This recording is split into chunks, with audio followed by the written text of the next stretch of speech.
Oh boy.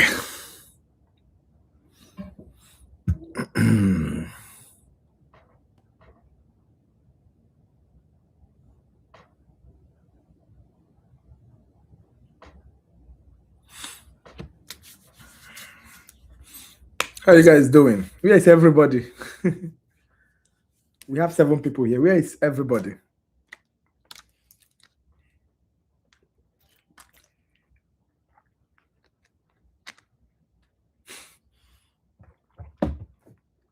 Hello. He said the king has arrived. I am good. How are you guys doing?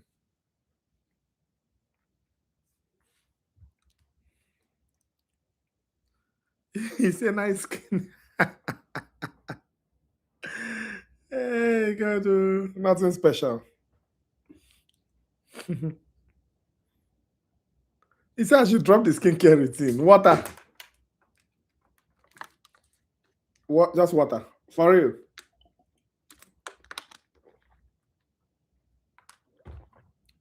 Hello. Welcome. Let's give them 5 minutes. We don't have much to do. I just want us to discuss these questions. I'm not saying that's exactly what's going to come out for the exam, but we are going to, understand concepts. Most important thing is for you to, assuming they decide to give you this question exactly the way it is, how are you going to attempt it? That's just the most important thing. Everything is there. Still, all of them are still similar questions. So it's no big deal to what you've done before. So I will encourage you. This discussion will not take too long, but I will encourage you when we are done. You need to go back, and review it. That's one. Then go and do all the reviews we've done so far. Just go and look at them. Even the ones I didn't do with your class. As far as it's a review, the topic is what you already did. It's the same thing anywhere you are. All right. So I will encourage you to go check, look it up. He said I need energy. Don't worry. It's just a very brief discussion. Depends on you guys.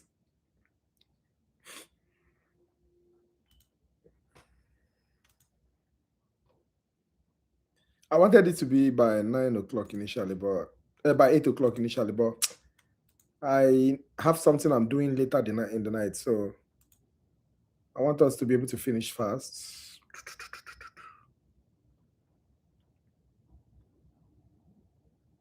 We are ready. No, I'm not leaving my house. I just have a meeting online, but it's later in the night, around 11 o'clock, 11, 12.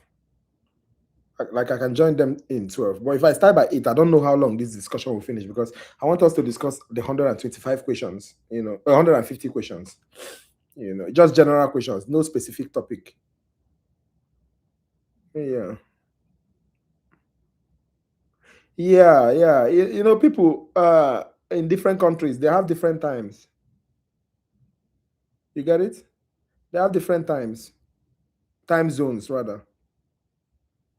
Like, for example, people in Nigeria right now, they are 6 hours ahead of us.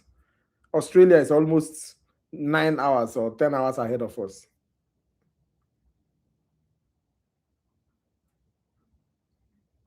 But I'm not the one that is giving it to the class now. It's the department. I don't know what is coming out. I'm just going to give you a rough sketch.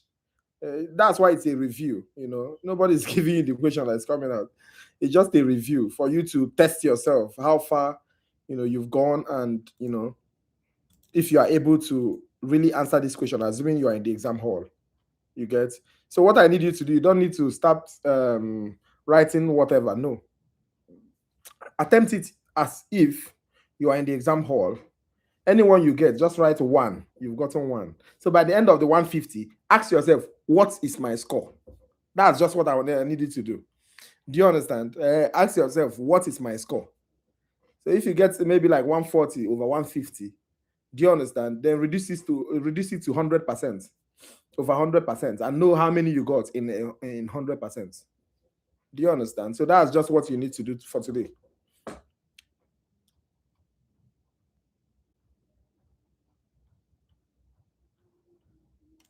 All right.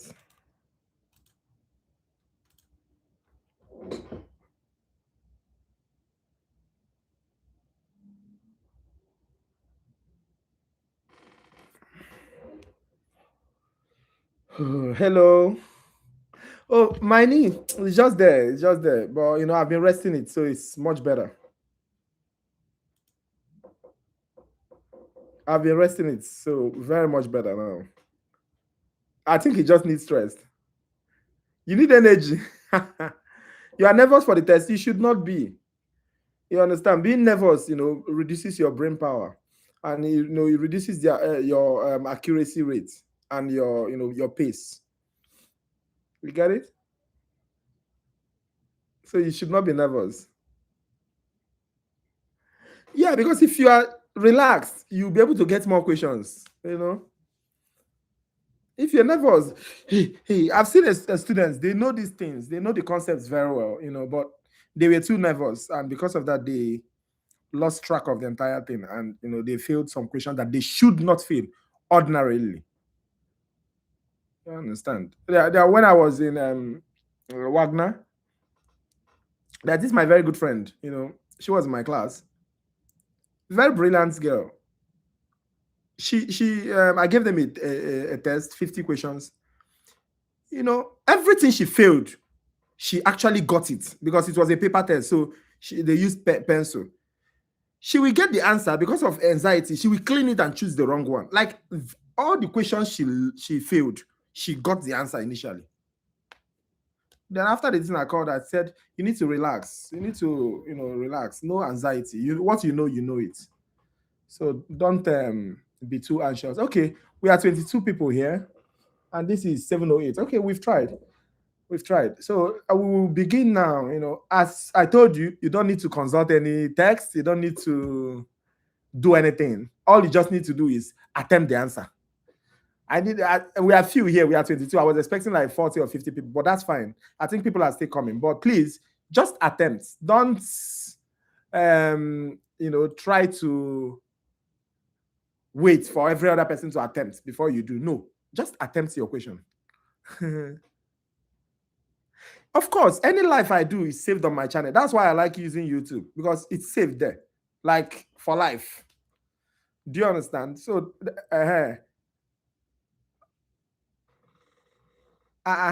super, super, first super.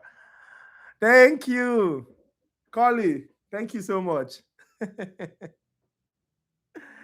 Collie, thank you very, very much. Collie is not rich. Collie is just appreciating me. Thank you. Sometimes it's not by being rich, it's just by knowing how to show appreciation. But that's by the way. So we are going to start now. Where is this thing? Okay.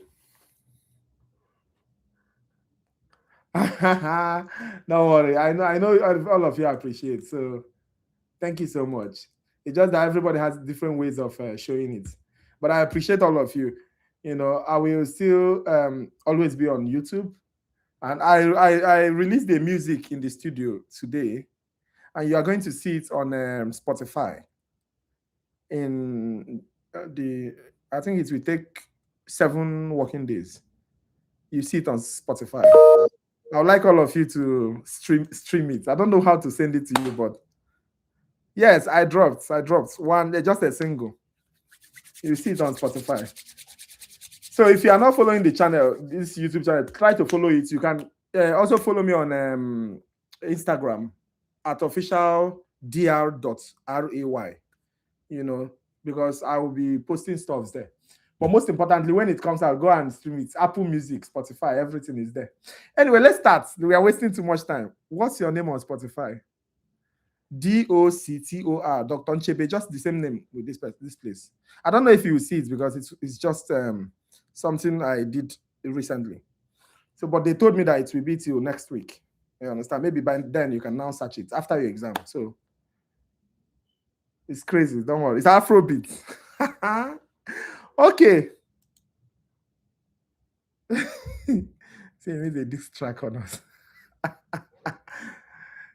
The bando Catherine. All right, Scully, thank you so much. Okay, so let's start, guys. Another thing I need you to do is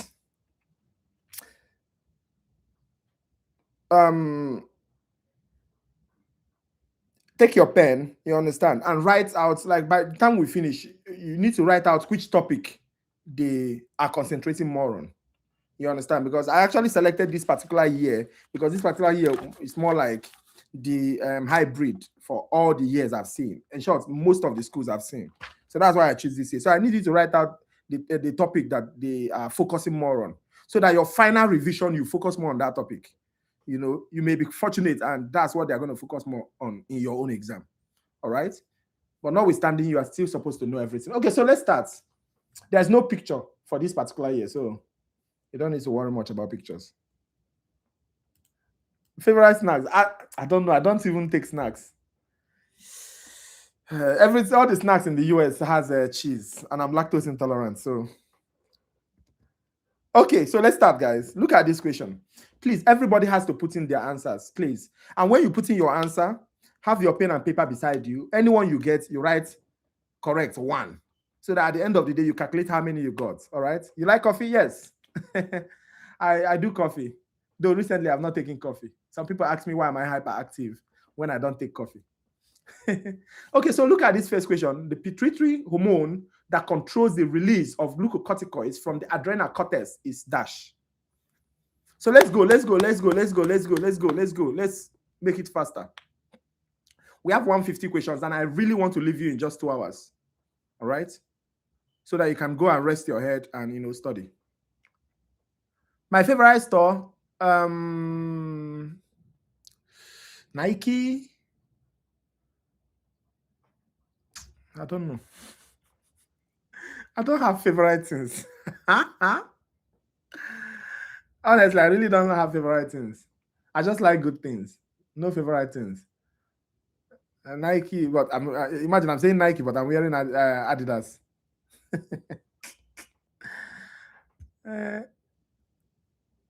I think it's A, according to diameter of the stomach. Okay, guys, come on, let's go. If you get the answer, you have to, mark it. All right. Honestly, like me, I just like things that are good. Okay, let me give you an example. I don't like Mac. I don't like Apple, but I just got an Apple laptop and it's so beautiful. And I just fell in love with it. Do you get? So I just like good things. Like I don't really have special brand. If I want to buy cologne now, it's something that I just go on Reddit and see something that people are talking about. I'll just buy it. I don't care whether it's Calvin Klein. I don't care. It's whatever. I just buy it. All right. No. I already got one, and it's so pretty. Honestly, I got M5, the latest M5, the latest Mac Pro, and it's so nice. Honestly, trust me. Yes, guys. So let's begin. The pituitary hormone that controls the release of glucocorticoids from the adrenal cortex is ACTH. ACTH. Remember, ACTH is produced in the pituitary. All right. It's produced in the pituitary, and what activates its production is a hormone in the hypothalamus. That's corticotropic releasing hormone, CRH. So CRH is produced in the hypothalamus, and it goes to the anterior pituitary. The anterior pituitary now sees CRH and say, oh, okay, I have to produce ACTH. It produces ACTH. Then the ACTH goes straight to the adrenal cortex, right? And activates the adrenal cortex. And remember, the adrenal cortex, you understand, is divided into 3 regions. All right? That's GFR. We have the glucocorticoids, we have the glomerulosa, we have the fasciculata, and we have the reticularis. Glomerulosa, fasciculata, reticularis. All right? Each of them has what they produce. Like the glomerulosa produces what? Mineralocorticoids, like aldosterone. But the fasciculata produces what? That's the second layer. Produces what? Cortisol, glucocorticoids. Example, cortisol. Why? Then the reticularis produces all these steroid hormones and androgens. So you need to remember this, all right? Because they can ask you that question in any dimension. You get? Also, from that option, you need to know what GH, the areas GH affects. All right? If you look at that slide, you see the diagram, the growth hormone. You see the areas it affects. You will see where it's produced. And also check the follicle stimulating hormone, the luteinizing hormone, and the TSH, thyroid stimulating hormone. All of them are produced in the anterior pituitary, and they go to specific organs to activate them, to stimulate them. Make sense? And remember, I told you that releasing hormones are produced in the hypothalamus, while stimulating hormones are produced where? In the pituitary. And remember, it is only the anterior pituitary, but because the posterior pituitary does not produce, instead it stores two hormones from the paraventricular nuclei of the hypothalamus and also the supraoptic nuclei of the hypothalamus. They will ask you where. Not just you just knowing it's hypothalamus doesn't cut it. All right. So I told you paraventricular, para hormone. What is the hormone that makes people shout? Para is shout in Nigeria. Which hormone makes people shout? That is what oxytocin. All right. Then the second one is supraoptic, which is what the ADH. That's vasopressin. We know their function. Okay. The answer to that question is what? A. I'm expecting a new car in the next few days. Okay, I'm waiting. I will hold you to your words. I don't forget to. I always remember. Okay. Look at this question. Yeah, of course. This abbreviation is exactly what you see in the exam hall. You see that how they say ACTH, GH, FSH, LH. In short, they will even ask you a question on abbreviation. I will show you. They will ask you a question on abbreviation. Look at this question, guys. Look at this question. The delta cells of the pancreatic islets produces A, cortisol, B, peptide, C, peptide P, C, somatostatin, and D, insulin, E, glucagon. Everybody, answer.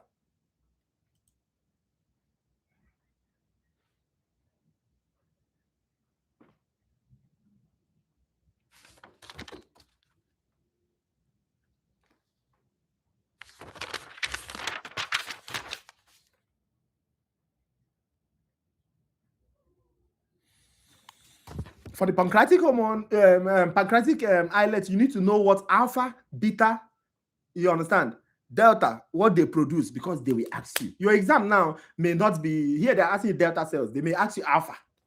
You feel me? So you need to be able to remember these things. Come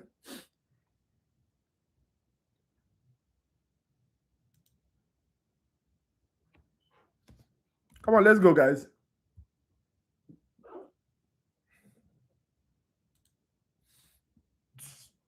Let's go, guys. Let's go.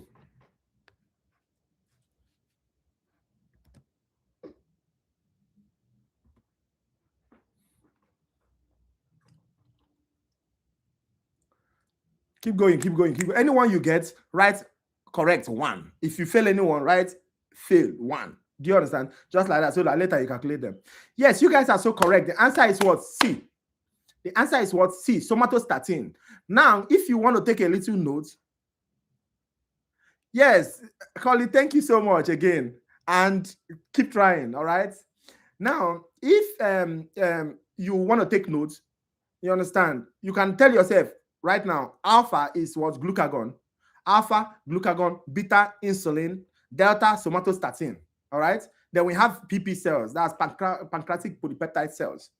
All right. Alpha, glucagon, beta, insulin, delta, somatostatin.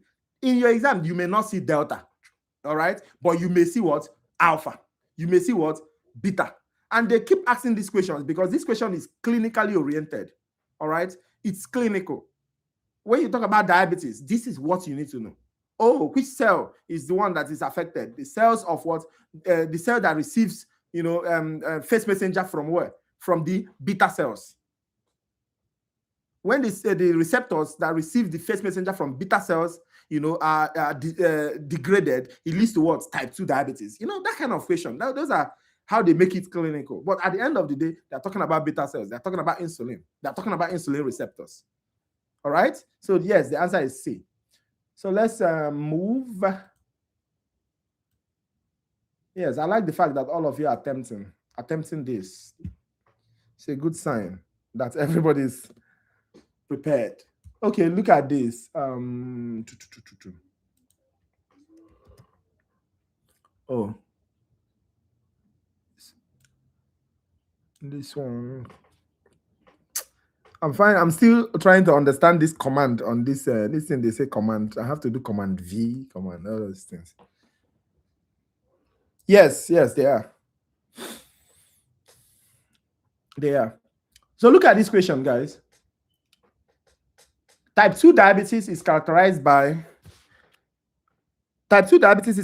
by low blood glucose concentration, a lack of response by target cells to insulin, a decrease in secretion by pancreatic beta cells, inadequate insulin production, excess secretion of glucagon.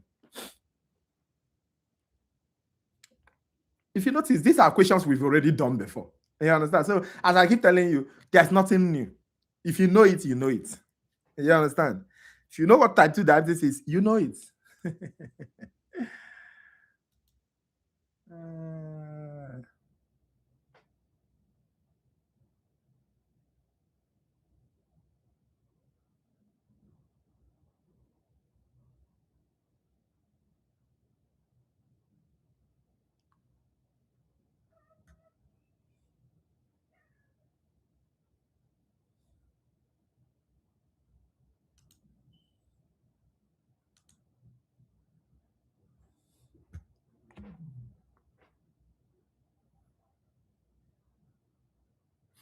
Let's go, guys. Let's go. Let's go. Action, action, action, action. Everybody.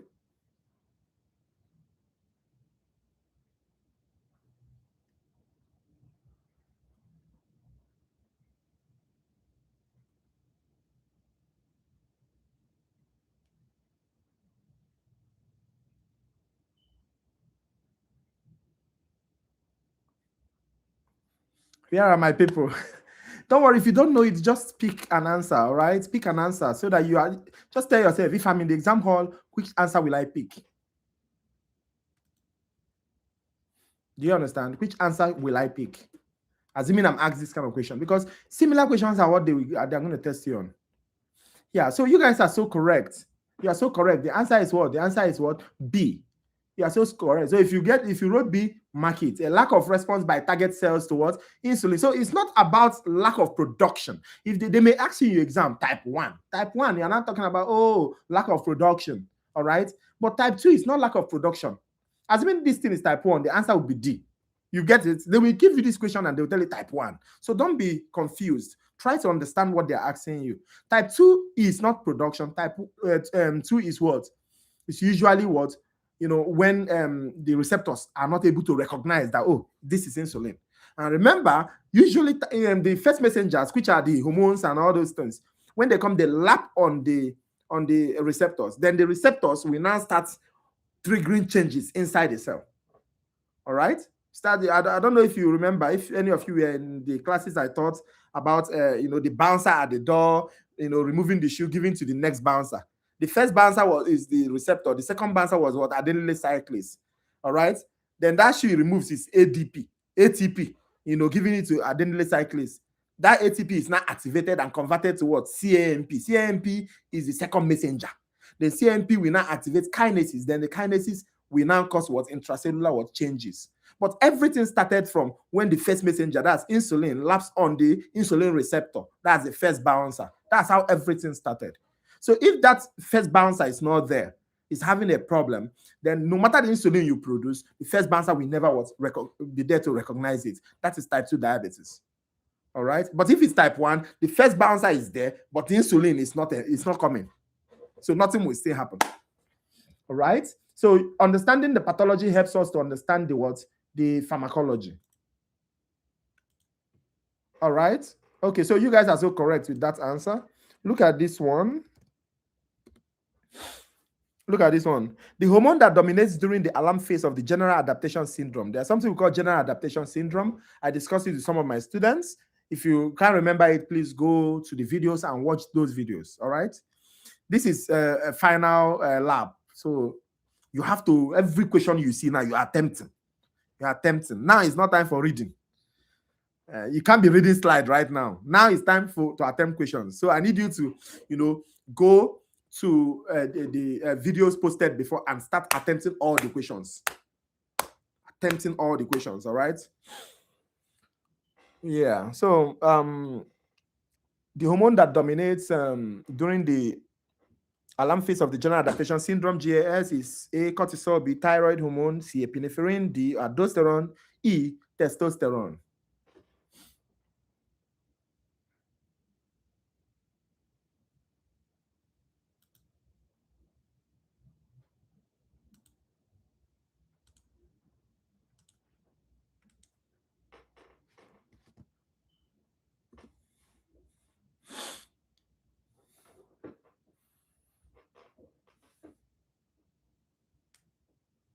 Let's go, guys.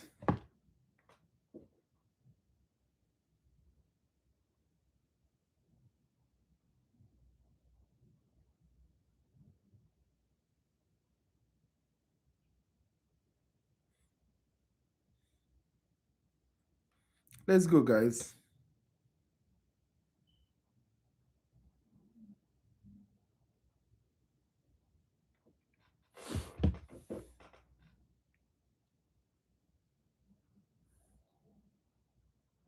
Okay, so remember we have alarm phase, we have resistance phase, and we have what?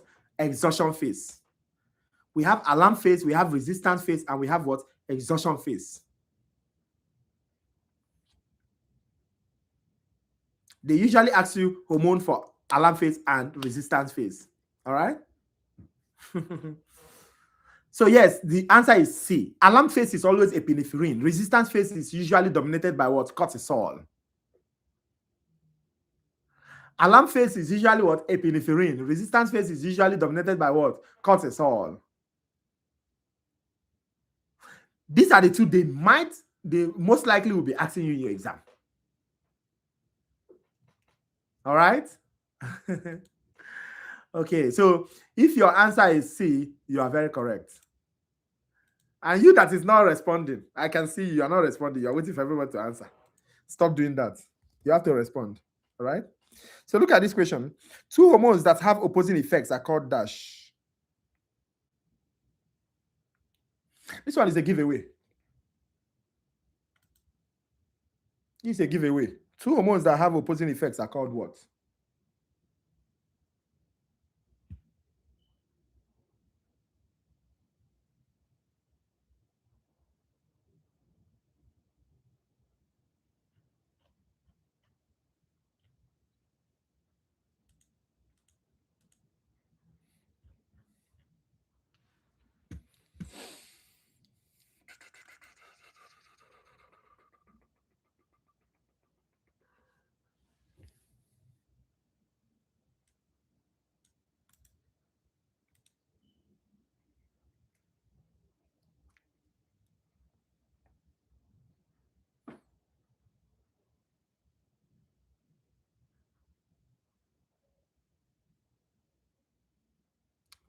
Is that all? Okay, yes, you guys are so correct. The answer is what? Antagonist. Right? An example, you need to know example. Sometimes they may tell you, oh, glucagon and insulin are having which type of effect on each other. It becomes antagonistic effect again. Do you understand? Aha. So you need to understand examples of each of these things. All right. So that's a giveaway. If you choose C, you mark it. Look at this one. The term used to describe excess production of urine is called what? Did you see how easy this thing is? So one of the reasons why I'm doing this is if you are afraid that it's going to be difficult, it will not. I can assure you that. You understand the point now? It's all about you having confidence in yourself. That's why I'm here. You know, I really want you to have this maximum confidence in yourself as you are entering the hall. You know, tell yourself that you know it. That there's nothing they will bring that you don't know.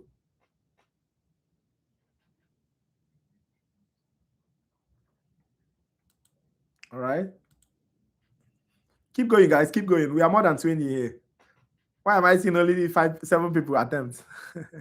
Yes, you guys are so correct. You know, they are just trying to ask you some of the now in your exam, they may be asking you one of the following is not a characteristic of diabetes. Do you understand? Diabetes mellitus. One of the following is not a characteristic of diabetes mellitus, and they'll give you the same options. You see? All right. So diabetes mellitus, how do you know it? You eat too much, polyphagia. You urinate too much. You understand? Too much urine, polyuria. Because of that, you become so thirsty, polydipsia. All right. There is urine in your urine. There's sugar in your urine, glycosuria. But hematuria is never part of it. All right. So, but for this question, they say the term used to describe excess production of urine. That's polyuria. If you choose D, mark yourself if you choose D. All right. So, but I'm just giving you a different dimension of this particular question. So when you see something like that, you pay attention. You need to pay attention. Don't say, oh, I've seen this kind of question, so this has to be the answer. No. Understand the question. Every question is different. And trust me, they may give you that same question with different option, with the same option. So look at this. Functions of the stomach include all of the following except. Functions of the stomach include all of the following except. We have A, storage of ingested food, initiation of protein digestion, mechanical breakdown of food, absorption of triglycerides, denaturation of proteins.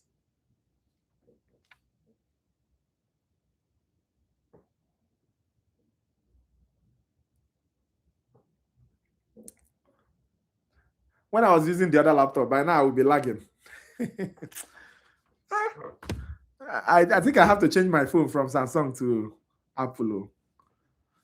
No wonder my friend is always telling me, JB, why are you still using Android? But Android is lovely. Just that laptop hanging was so annoying. Functions of the stomach include all of the following except. What is the exception?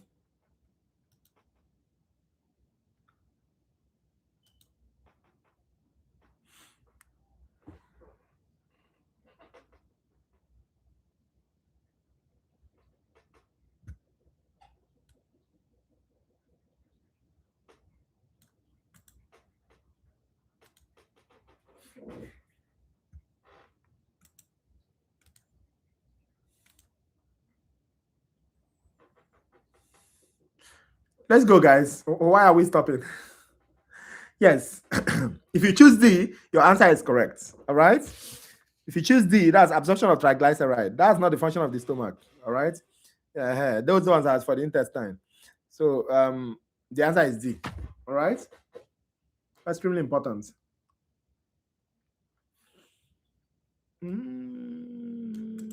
I'll be a little faster. I don't know why time runs so fast. Like, why? Look at this question, guys.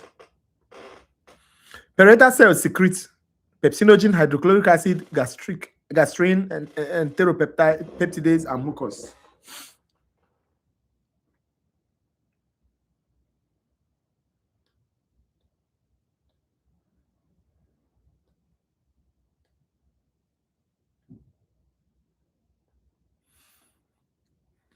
Let's go, guys. Let's go. Let's go. Let's go.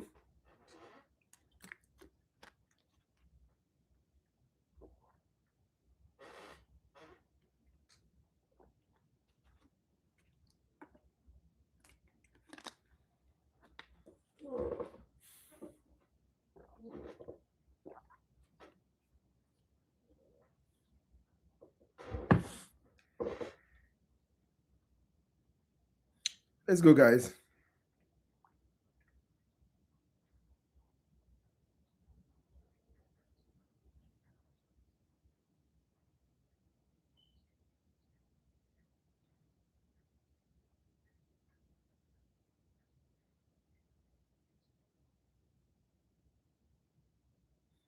This particular question. Hold on, let me bring out this question. Yes. You guys are so correct. The answer to that question is B. You guys are so correct. All right. Now, you need to, what you need to know is specific things for this question. Now, you know that hydrochloric acid, is being produced by parietal cells, right? Ask yourself, what else is produced, does parietal cell produce that they may ask me in exam?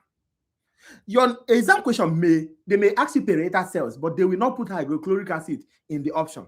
What if they put intrinsic factor rather? It becomes the answer. And why? They may even ask you, what is the function of intrinsic factor? You'll be like, hey, I don't know what intrinsic factor is, but it's the same question. Intrinsic factor is essential for vitamin B12 absorption in the ileum, right? Because it protects vitamin B12 from that stomach acid produced by hydrochloric acid, produced by the same parietal cell. So intrinsic factor will coat the vitamin B12, all right? They coat it. So immediately it's entering the stomach, it will coat it and it will bypass the stomach acid, go to the intestine, it will leave it again, all right? Then it's now absorbed in the ileum. So there are two parietal cells produces what? Hydrochloric acid, what? And intrinsic what? Factor. Intrinsic factor, vitamin B12 absorption. Remember this thing. It's a recurring question. All right? So that's for parietal cells. The answer to that question is B. Hydrochloric acid, parietal cells. If they ask intrinsic factor, parietal cells. Now, what if they decide not to ask you that and they ask you chief cells? Do you understand? So chief cells become what? Pepsinogen. Chief cells usually produces pepsinogen. That's inactive pepsin. You understand? That activation is done by hydrochloric acid. But what produces that inactive pepsin is what? Chief cell. In that option, they will tell you pepsin. They'll tell you pepsinogen. Don't choose pepsin. Choose pepsinogen. All right? Now, what about gastrin? Gastrin. What produces gastrin? G cells. Where is gastrin found? In the pyloric what? Antrum. That's, that small part that is curved like this. That is pyloric antrum. That's what produces what? That's where gastrin is. And that's where G cells are. And that's what produces what? Gastrin. This is what they will ask you. All right? Enteropeptidase is by duodenal cells in the intestine. And it's been, okay, when they ask you enteropeptidase, they usually ask you, what is the function of enteropeptidase? That's what they usually ask. They will not ask you. I've not seen a question where they're asking, apart from NCLEX, yeah, I think I saw something like that in NCLEX, but I've not seen a question where they're asking you what secretes enteropeptidase. But in case of if they ask you that, it is duodenal cells. But what is the function of enteropeptidase? That's what they usually ask. It's used to what? Activate trypsinogen. Remember, I told you anything gene is what? Inactive. It has to be what? Activated. So for trypsinogen, right, what activates it is what? Enteropeptidase. But for pepsinogen, what activates it is what? HCl. Mucous cell is by mucous cell. It's surface and neck cells. Produces mucus. So that's it. I hope you guys are good. Okay. Let me look at this next question.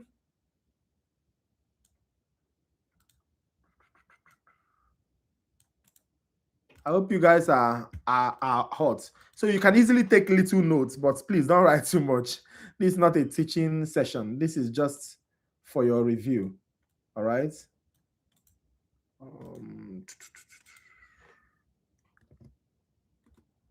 So look at this question. Which of the following is true of the endocrine system? Which of the following is true of the endocrine system? Did you notice that a lot of these questions are endocrine? Which of the following is true of the endocrine system? It responds rapidly to stimuli. It communicates by the release of neurotransmitters. It responds slowly but effectively for maintaining homeostatic functions. It responds with motor output. It responds specifically to digestive stimuli. What's the answer, guys?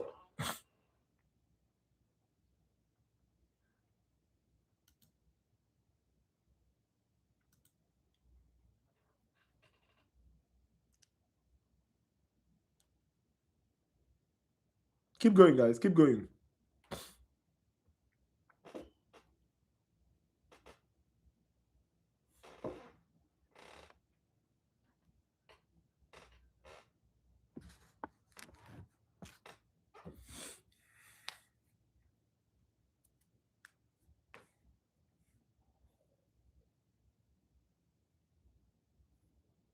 Let's go, guys. Let's go. Which of the following is true of endocrine system? If you choose C, you are very correct. And C, it responds slowly but effectively for maintaining homeostatic what? Functions. They are just comparing it to neuro. That's what they're just comparing. Neuro is rapid, electric, very fast. But this one, endocrine system is very, very slow. All right. So that's it. Then look at this question, guys. You guys are so if you choose C, mark it. If you don't choose anything, don't mark it correct, though. Don't mark. If you are thinking it in your head, oh, I think it's C. Oh, they say it's C. Okay, I'm correct. No. As far as you don't put it in the comment section, you failed it. Okay. Look at this question. The pituitary hormone that triggers the release of thyroid hormone from the thyroid gland is what? The pituitary hormone that triggers the release of thyroid hormone from the thyroid gland is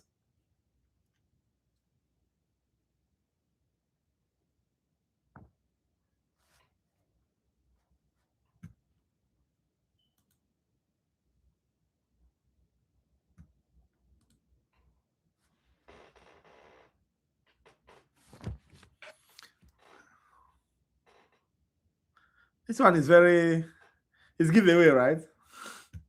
Somebody, I can hear somebody now. Somebody said, "Ah, God, please, this kind of question should come out in my exam." That is the kind of question that will come out in your exam. God will answer your prayer. You understand?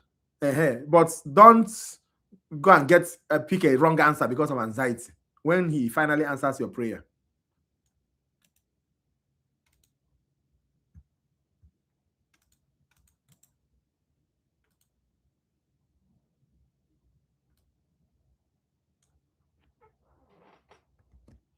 Yes, the answer to that question is inshallah. The answer to that question is TSH. That's B. All right.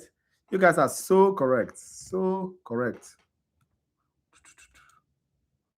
Control V. Look at this question. The hormones that may be slowly administered by intravenous drip to accelerate labor and delivery is or are.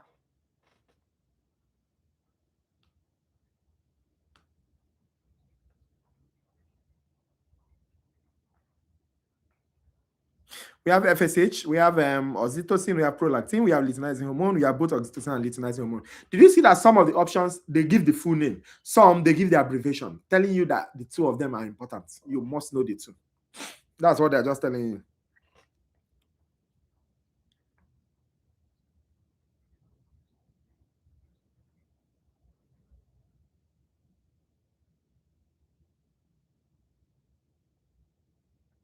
Let's go, guys.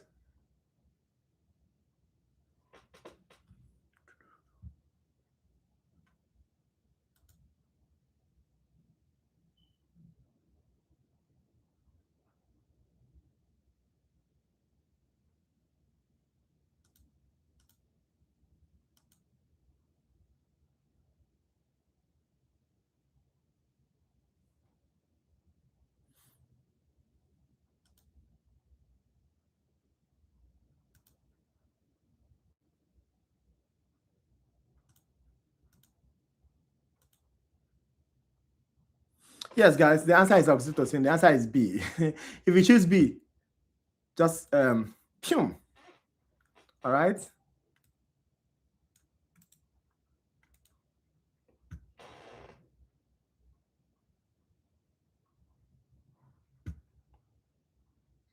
So B is correct. All right. Look at this question. Follicle cells synthesize a protein called, we have albumin, we have transthyretin, we have calcitonin, we have colloid, we have thyroglobulin.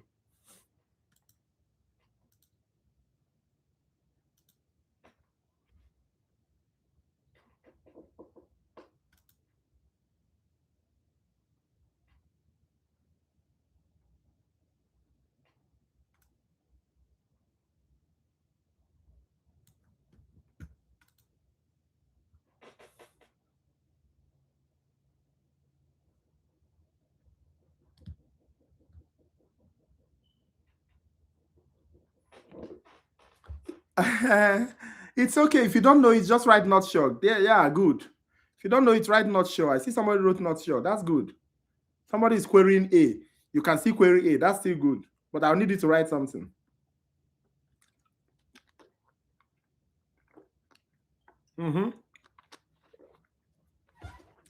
Okay, now, so the people that wrote not sure, assuming you are in the exam hall, definitely there's no exam that you write, you must see something you are not very sure. I want you to, everybody that choose not sure, I want you to look at the question and guess. Just guess. You have to be doing guesses. Like if they give you, like, for example, if they give you 150 questions, if you study very, very hard, you are going to guess roughly 5 to 10 questions. You may know 140 very well, but there will be 10 that you will guess. You know it, but you are not too sure. I want you to guess. Guys, guess.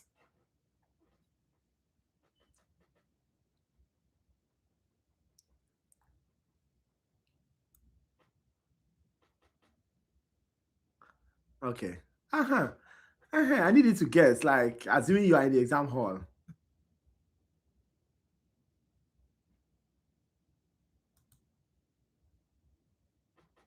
Okay, guys.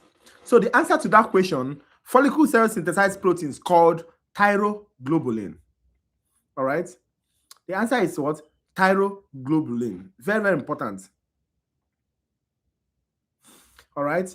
Now, what you need to know is that the thyroid follicle cell synthesizes thyroglobulin. All right. Thyroglobulin is just a how do I explain it? It's just a precursor to thyroid hormone production. It's a precursor.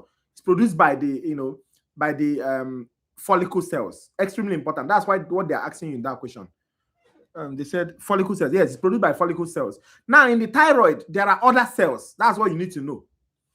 You understand? Around the thyroid, there are other cells like what? Like C cells. C cells. C cells produces calcitonin. So that calcitonin option is out. Albumin is produced by the liver, not thyroid. So that one is even completely out. So albumin is which option? A. Albumin is completely out. Albumin is produced by the liver, all right? So don't even think about it. Follicular cells, when they talk about follicle cells, they're talking about what? The thyroid. Very, very important that you know this. All right? So albumin is out. What's this? The B? The B is what? The B is transthyretin. Transthyretin is also produced by the liver. All right? Transthyretin is produced by the liver. It's found in the blood. It's just a transport protein that carries thyroid hormones. So albumin is out, transthyretin is out. What's the C? C is what? Calcitonin. Calcitonin is C cells. That one is out. What is D? Colloid. Nah.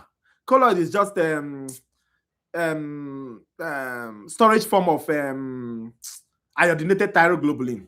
That's what colloid is. Just a storage form of something. It's not even the protein itself. It's just a storage form of iodinated thyroglobulin. So the answer is what? Thyroglobulin. Don't forget. It's getting tough, right? Don't panic.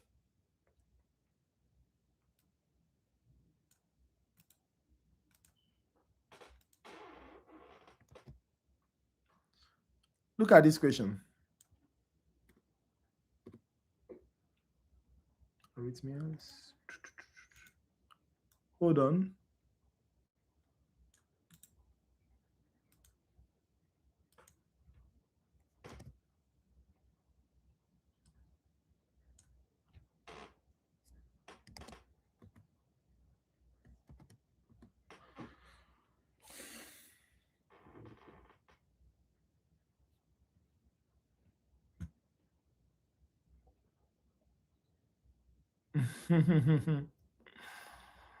Okay. So before the discovery of these glands, thyroid surgery often lead to rapid drop in blood calcium levels, which triggered muscle contraction and cardiac arrhythmias. What glands are these and which hormone is lacking? So they're asking you two questions. Two questions. What gland and which hormone?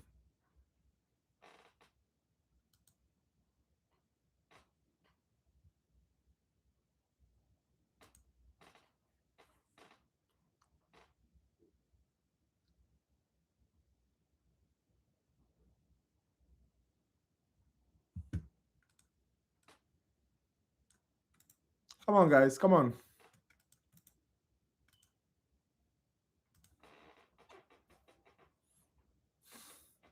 Please, if you are not sure, write not sure or just attempt one answer. Don't pick what anybody is picking. No. Anything you're attempting, let it come out from your head because this is man alone. This thing, no exam. You are alone.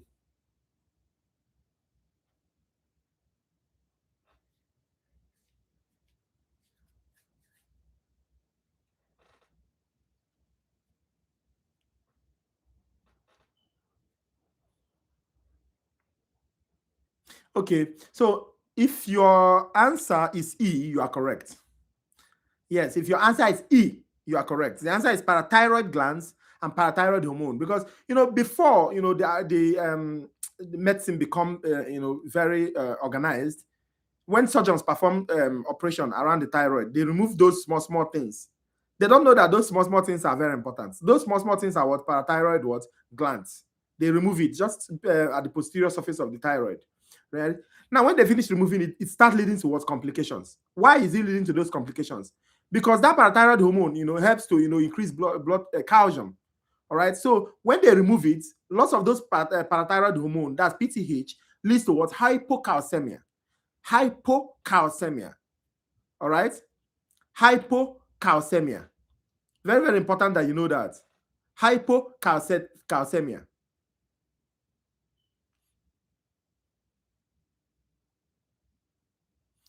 Somebody says, what does calcitonin go? Oh, no, calcitonin actually comes from the C cells of the thyroid.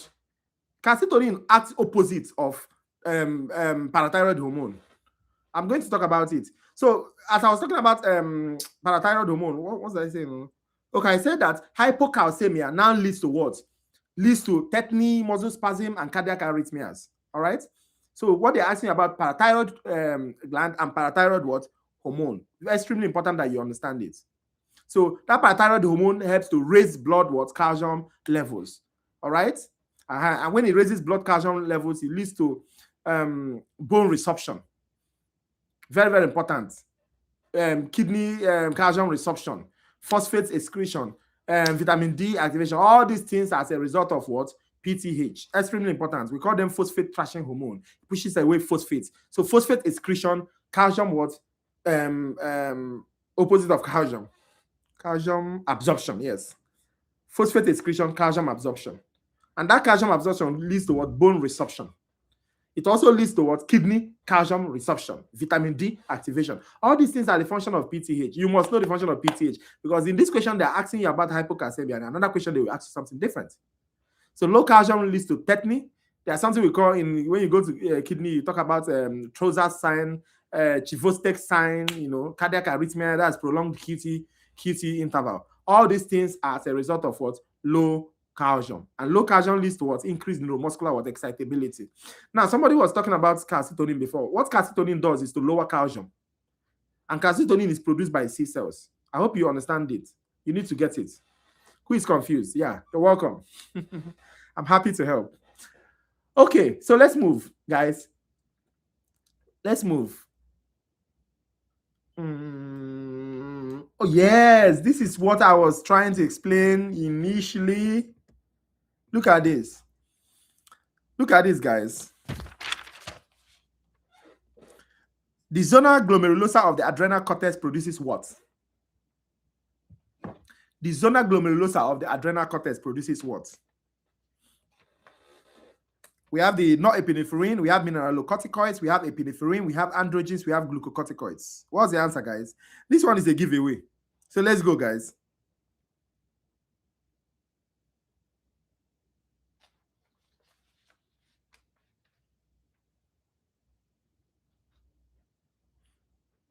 Let's go, guys.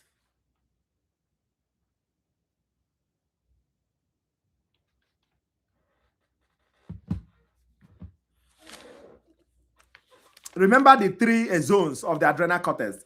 First of all, you know that the adrenal gland is divided into two parts, right? In exam, they may not be asking you about cortex. They may be asking you about medulla. And what are they asking you about medulla? They're asking you about catecholamines and some elements of dopamine. Catecholamines and some elements of what? Dopamine. So sometimes they may be asking about Parkinsonism and they'll be talking about adrenal, medulla this time around. All right. What are catecholamines? We have epinephrine, not epinephrine. So they may be telling you somebody came to the hospital and the person is dying and they gave the person something to resuscitate the person. Where is that hormone being produced? It is what? Medulla of the adrenals. All right. So this question says the zona glomerulosa of the adrenal cortex produces what? B. Yes. Mineralocorticoids. Remember I told you for the cortex, 3 layers, GFR, eh? Glomerulosa, fasciculata, and what? Glomerulosa, fasciculata, and reticularis. And I told you that glomerulosa produces mineralocorticoids. Example is what? Aldosterone. Fasciculata produces what? Glucocorticoids. Glucose corticoids. Example, cortisol. Feel me? Okay. I hope you guys are are feeling it. Look at this question. So yes, for that question, if you choose B, you are correct. Look at this question, guys.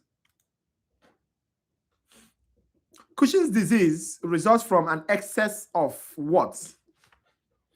Cushing's disease results from an excess of what? We have ADH, we have glucocorticoids, we have growth hormone, we have epinephrine, we have parathyroid hormone.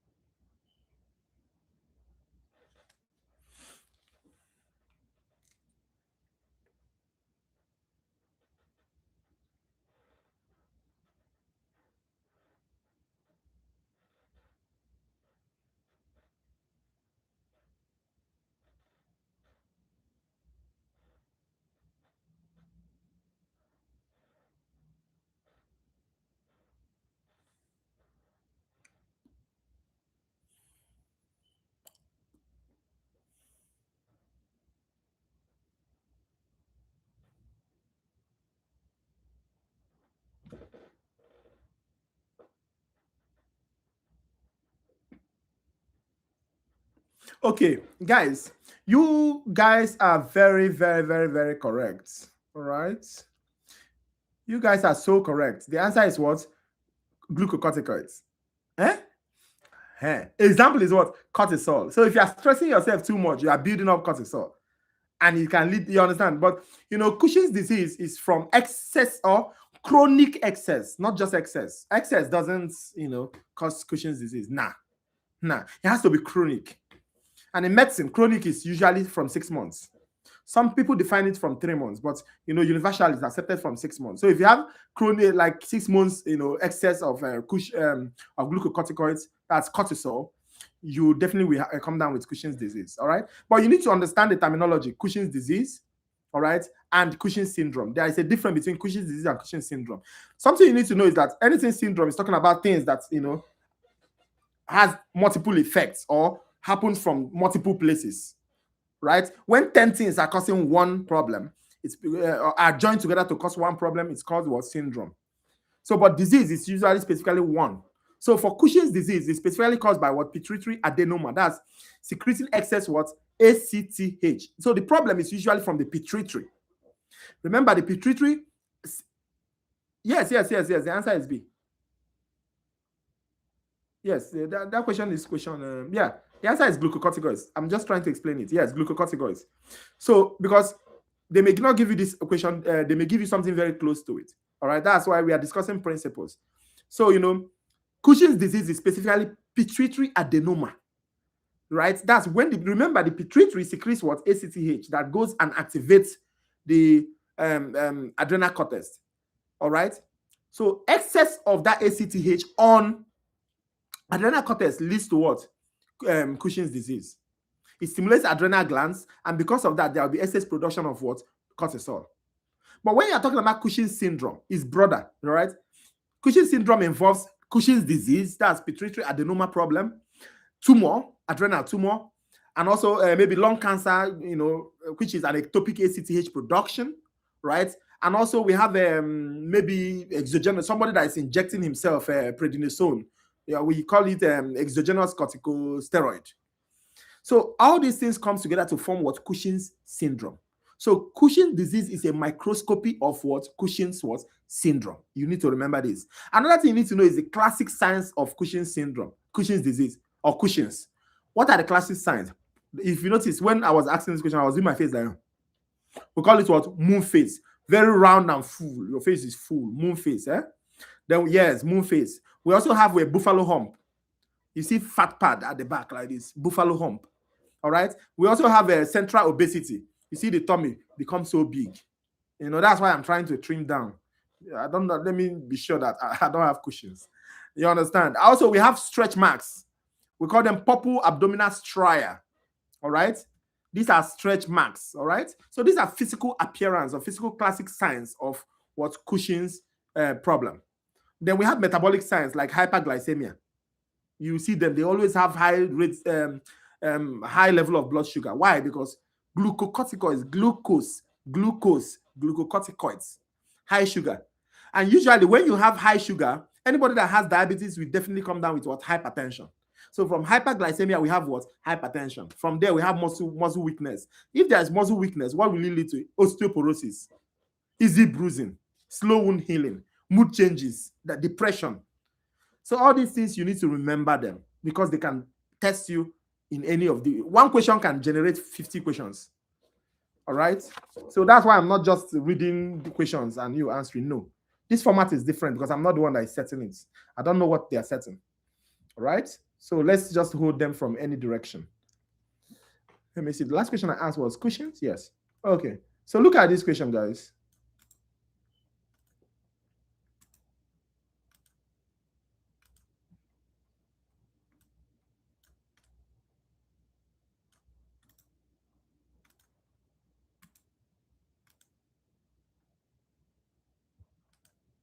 Look at this question, guys. If a patient is administered a powerful glucocorticoid, such as prednisone, to suppress the immune system, what unintended effects might this have on blood chemistry?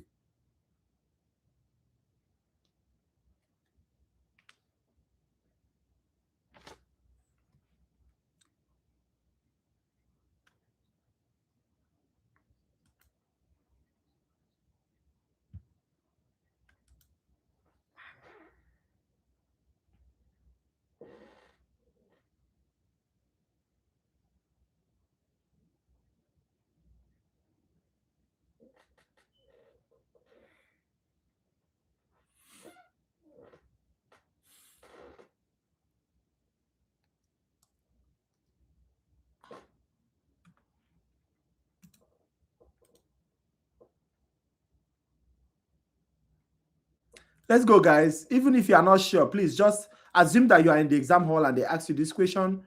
What are you going to pick?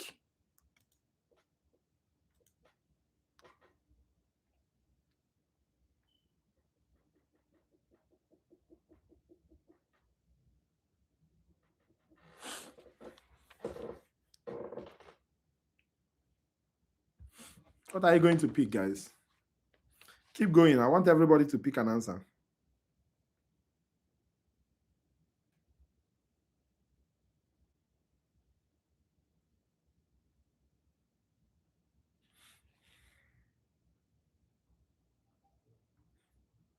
Hey, this question.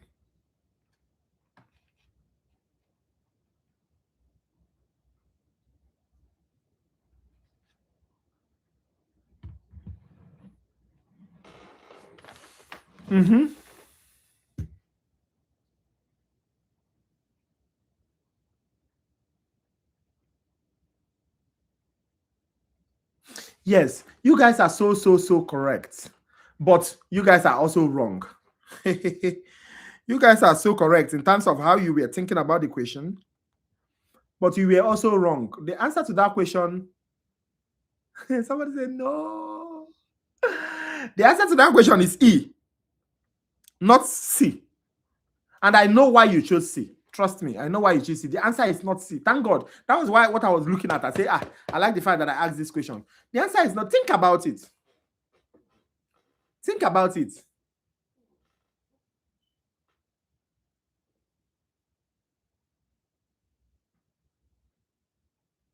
That patient is normal. You give body because the patient is a sick, in some has some level of sickness. You give the person something to reduce the immune system, and what you gave was glucocorticoids. What you gave raised the blood sugar. What do you think the body will do? Yes, I agree. It raises blood sugar, but what do you think the body will do once the blood sugar is raised? When you eat a full bowl of food, like some people that eat a whole pizza, your blood sugar will spike. Go and check your blood sugar at that moment. What do you think your body will do? Thank you. Thank you. Thank you. So the body will do what? Release what? Insulin. So there will be increase in insulin production. You feel the wisdom. I need you to be able to remember this. Think like this in the exam hall. Think like this in the exam hall. Look at everything very well. All right?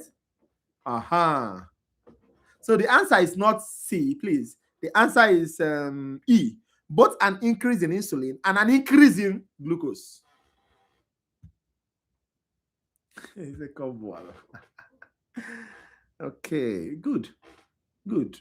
You guys are with me. I feel you. So let's see this question.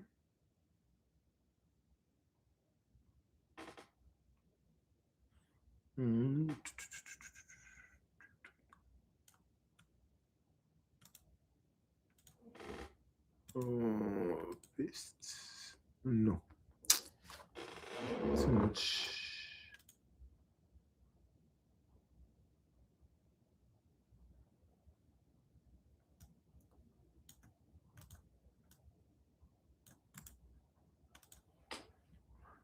Yes, the answer is E.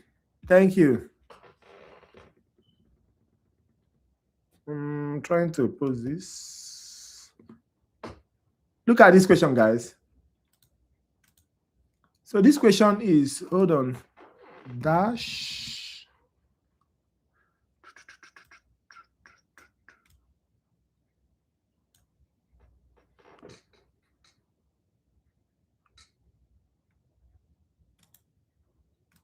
Just hold on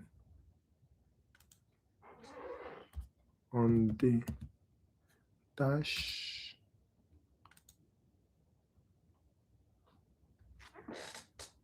Secretion of dash. Secretion of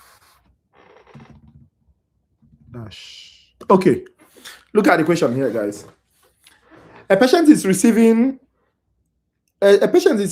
exogenous cortisol in the form of hydrocortisone, shots from sinus infection. Their natural adrenal secretion of cortisol will decrease due to negative feedback on the dash, reducing the secretion of dash. Still hormone. Endocrinology. What's the answer, guys?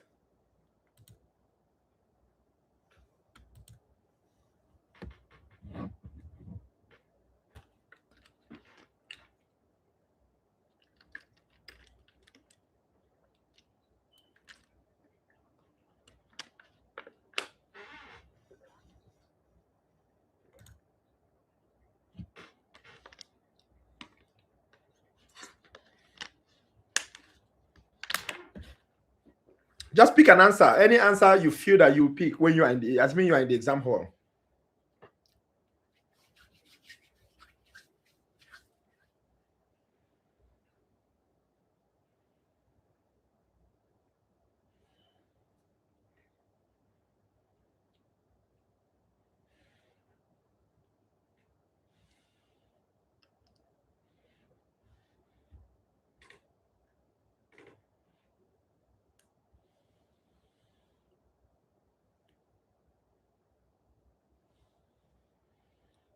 Yes, just relax. No stress, so just calm. A patient receiving exogenous cortisol in the form of hydrocortisone shots for a sinus infection, the natural adrenal secretion of cortisol will decrease due to negative feedback on the reducing due to negative feedback on the dash,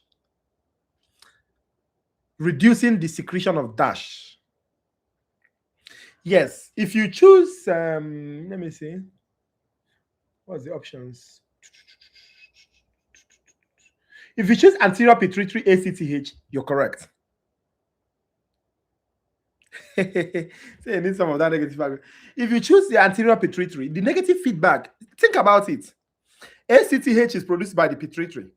It goes to the adrenal cortex, makes it produce what? Cortisol. That your body needs at that particular time. Now, this time I'm injecting you cortisol. Naturally, the body will be like, oh, the cortisol is high enough. So what does the body do?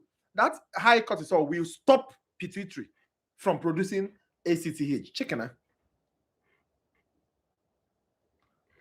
You understand the point now? Aha.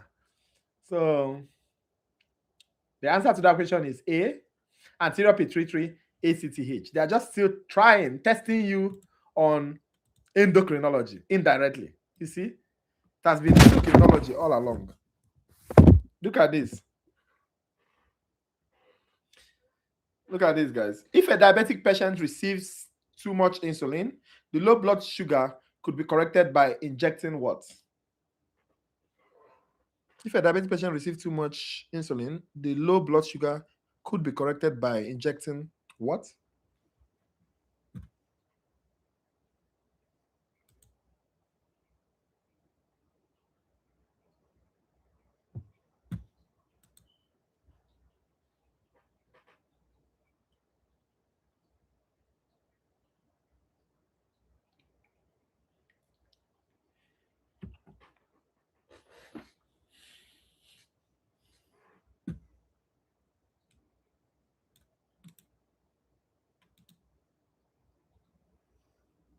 You guys are so correct. Everybody is spot on this answer. It's glucagon. Remember, what do we say about glucagon and insulin? They have what? Antagonistic effect. Chicken, huh?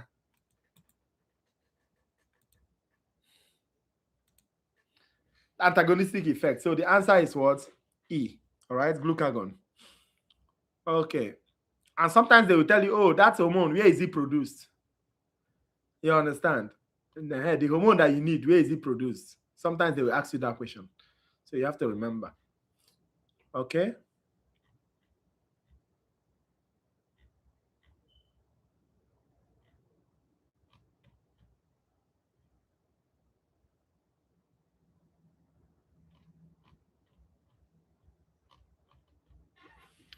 Chief cells. Chief cell secrete what?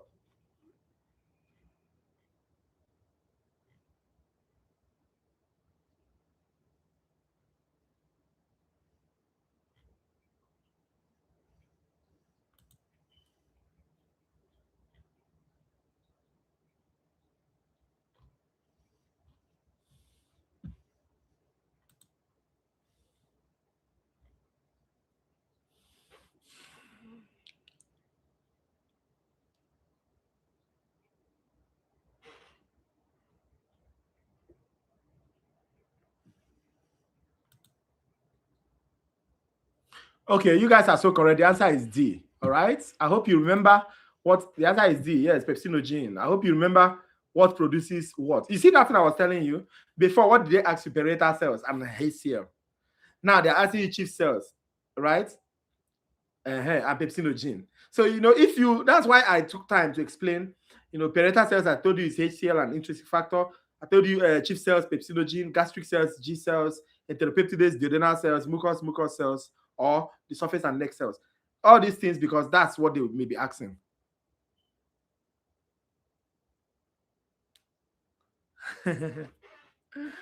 You'll be fine.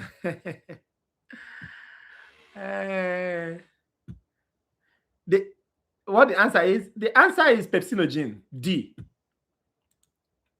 The answer is pepsinogen. D. The answer is pepsinogen. Look at this question, guys. Yeah, so you don't need to be copying the question. They won't give you this question. All right. I don't see your question until your exam day. But these are just a review. I'm just giving you the concepts. All right. Even if we're able to do 50, at least we've gone around a whole lot of concepts. That's the most important thing. Olfactory organs. Olfactory. This is special senses now. Please, I told you, if you've not watched the special senses, this thing, please go. I released a video for it. It's on my channel. I treated all these questions. This particular question now, I asked this same question in that video. You understand? They will definitely ask you a question on olfactory system. They will special senses. They will ask you a question on what is it called on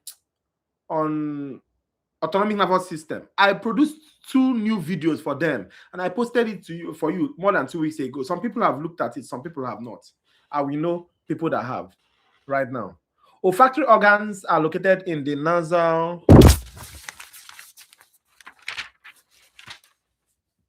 Olfactory organs are located in the nasal cavity inferior to the perforated bony structure known as dash. What is the bony structure, guys?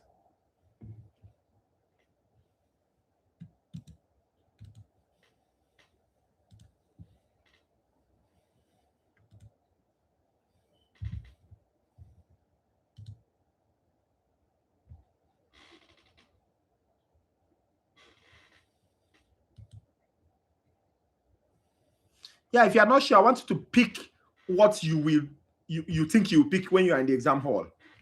All right.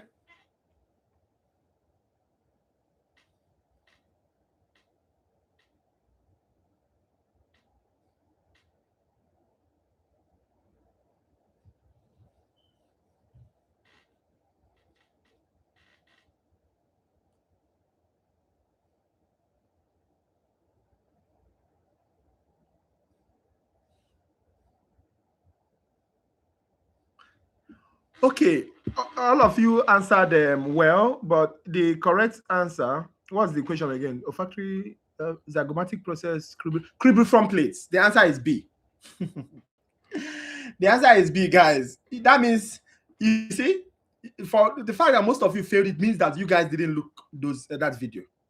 Please, let me advise you. It's just an hour plus. You understand? Take that video, look at the question, write it down. Go tomorrow and see, look at the video, or maybe after this discussion this night, just take this time. Don't joke with it. They will ask. 1 mark matters a lot.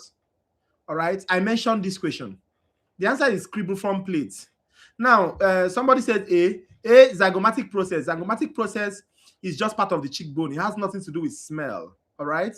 Somebody said there's C, sphenoid bone. No, sphenoid bone is just one bone at the base of the skull. It's just like a butterfly. All right. It contains the sella turcica, but it's not directly involved with olfaction. Then somebody said D, voma. Voma just forms the posterior can I remember? The posterior inferior nasal septum. That's what we, that septum separates the nasal cavity into two. That's the voma. You understand? The voma. Then we have the sella turcica. The sella turcica houses the sphenoid bone where the pituitary gland is found. So you see, none of them has a relationship with what cribriform plates. Very, very important. And this cribriform plate is very, very important clinically. That's why they are asking question on it every time. Like when somebody has a head trauma, all right, and the cribriform bursts, you understand? It can lead to leakage of CSF to the nose. We call it CSF rhinorrhea. You learn this in the clinic. And also, that when it bursts, that bone bursts, it can compress the olfactory nerve. Exactly. Pituitary gland is located in the sella turcica. You are very correct. So it has nothing to do with smell or olfaction. Now, another thing, when you burst that bone, it can lead to what? Loss of smell because of the pressure on the olfactory nerve. All right. That's what we call anosmia. Do you understand? And because of that bursting, that correlation with the CSF, infection can enter the CSF through the cribriform breakage. And when infection enters the CSF, it leads to what? Meningitis. Extremely important that you know this. So you guys need to know the olfactory pathway. You must know the olfactory pathway. From the olfactory epithelium to the axons that descends the cribriform plate, to the olfactory bulbs, to the olfactory tract. All right, which goes to the primary olfactory cortex. You need to know this thing. Please go and watch that video. I am begging. Yeah, I am begging you. I'll give you a pizza so that you go and watch it. I know you guys like pizza a lot. Okay, so that's that for that question. All right. Which question was that? Okay, this olfactory. Okay, so look at the next question. You see what I was telling you?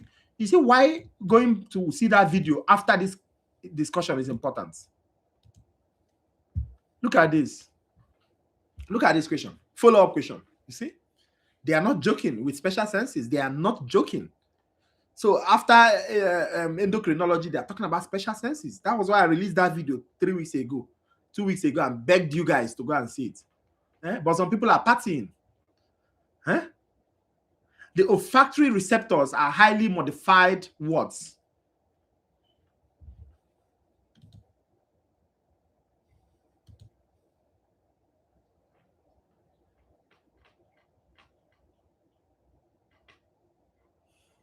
Come on, let's go, guys.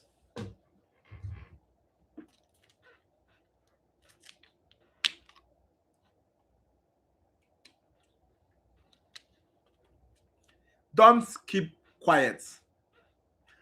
Answer a question and don't copy anybody. Answer a question you feel that's what you will choose in the exam hall. Sure, when I pose the question, just concentrate on the question. Forget about what people are answering, so that it will give you an objective. You'll be able to, your brain will be able to generate something instead of being influenced by what everybody is picking up. All right. Okay, yes, you guys are so correct. The answer is sensory neurons. Remember, we have what? Sensory. We have inter, and we have what? Motor neurons. Sensory is the one that goes up to the CSF, to the CNS, all right? So olfactory receptors are the ones that what? They are transducers. They convert, chemical energy to what? Smell, to action potential rather. And the action potential now goes to the brain and is translated as what? Smell. Okay. The answer is sensory, all right? That's C. You guys are so correct. Everybody's. Some people want to tell me, Nchebe, I am sure we've watched the video. Let me know if you've watched the video now. Let me know. So if you've watched the video, you can go consolidate on the video, all right? Look at this question. Damage to the insula is most likely to affect which of the following senses? Damage to the insula is most likely to affect which of the following senses?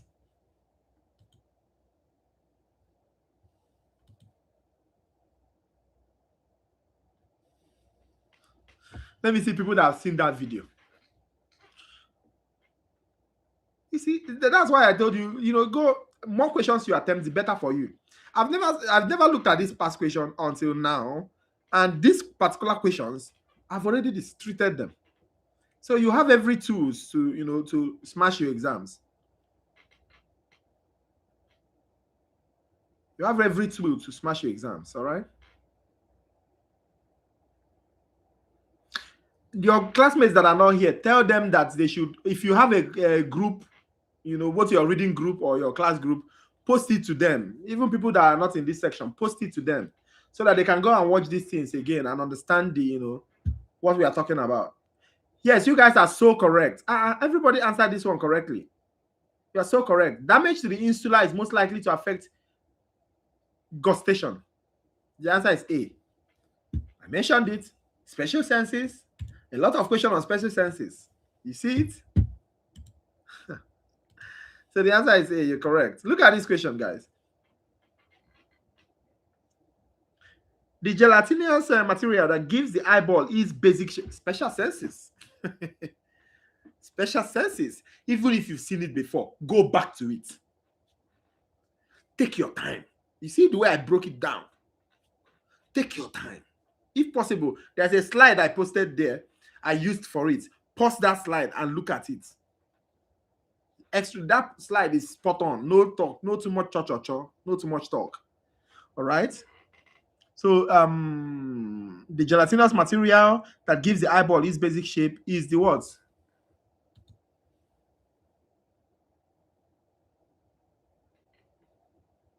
We have aqueous humor, we have ora serrata, we have perilymph, we have posterior cavity, we have vitreous humor.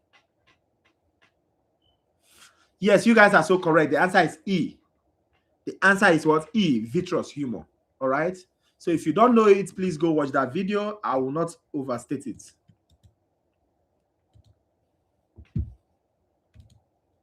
Thank you.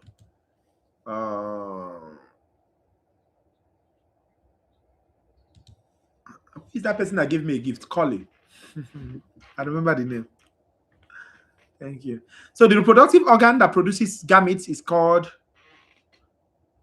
The reproductive organ that produces gametes is called a dash. You see, they just entered reproduction. See how everybody's answering. This you people like reproduction, reproduction things.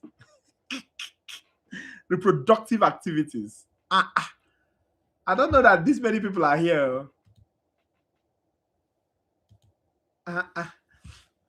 Nobody's failing this question, though. I am sure. I can hit my chest. Options with the womb, Girdle, duct, gland, gonad. Yes, the answer is gonad. You guys are so right. The reproductive organ that produces gametes is the gonad. You guys are so correct. Yes, so correct. Look at another follow-up. Look at this one. The male gonad is called a dash. We have the reti, we have the epididymis, we have the seminal vesicle, we have the prostate, we have the testis. I am sure. Nobody, because I am sure that you people have watched the video. If you've not watched reproduction, go and watch the reproduction. I did a review on reproduction and I asked around almost more than 50 questions on reproduction. There is no way some of your questions will not come out from that 50 questions. It's impossible. So if I am you, go to the live where I did reproduction, both male and female reproduction, and watch it. If I am speaking too fast, slow it. If I speak too slow, make it faster. All right?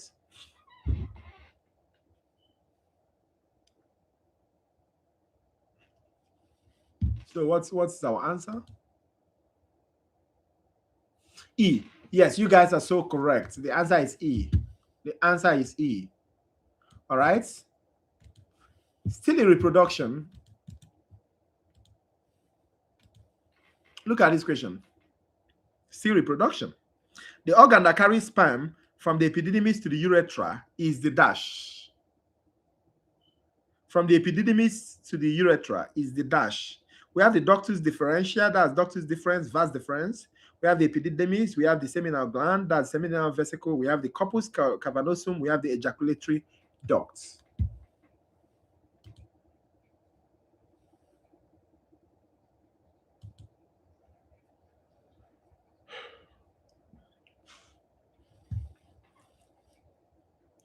Come on, let's go, guys.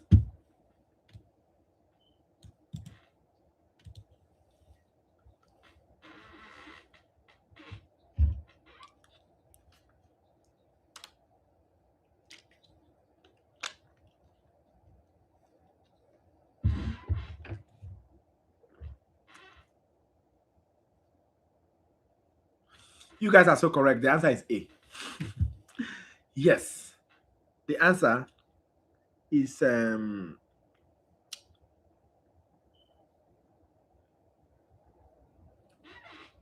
organ that yes, the answer is A, ductus deferens. The answer is A, ductus deferens. You are correct. Look at this question, guys. Inward projection. No. Did I make a mistake? Hold on.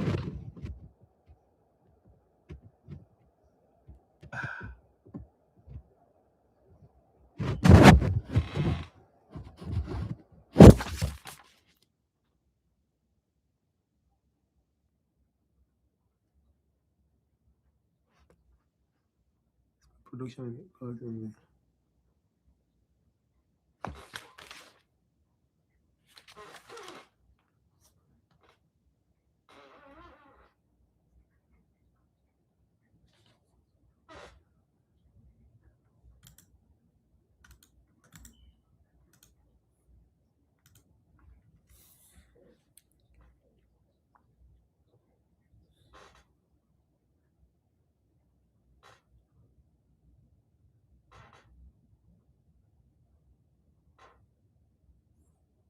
Come on, guys.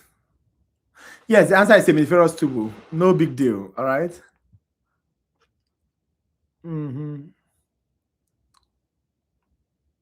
So the sequence seminiferous tubule. The sequence is seminiferous tubule produces. Then it goes to the network, which is the red testis. From there, it goes to the efferents. From the efferent ductus, it enters the epididymis. It matures and stores in the epididymis. From there, vasa differential, ejaculatory duct, urethra. So that's the sequence. All right. So you guys are so correct. Yes, the answer is C. Nobody has failed any question on reproduction. I love it. Let me see if you fail this one. The organ that delivers semen into the female reproductive tract is the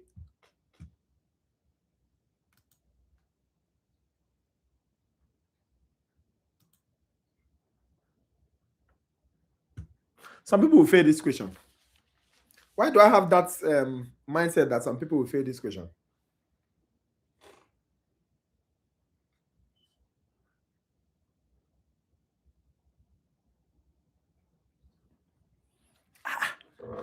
Everybody's answering very fast. Too.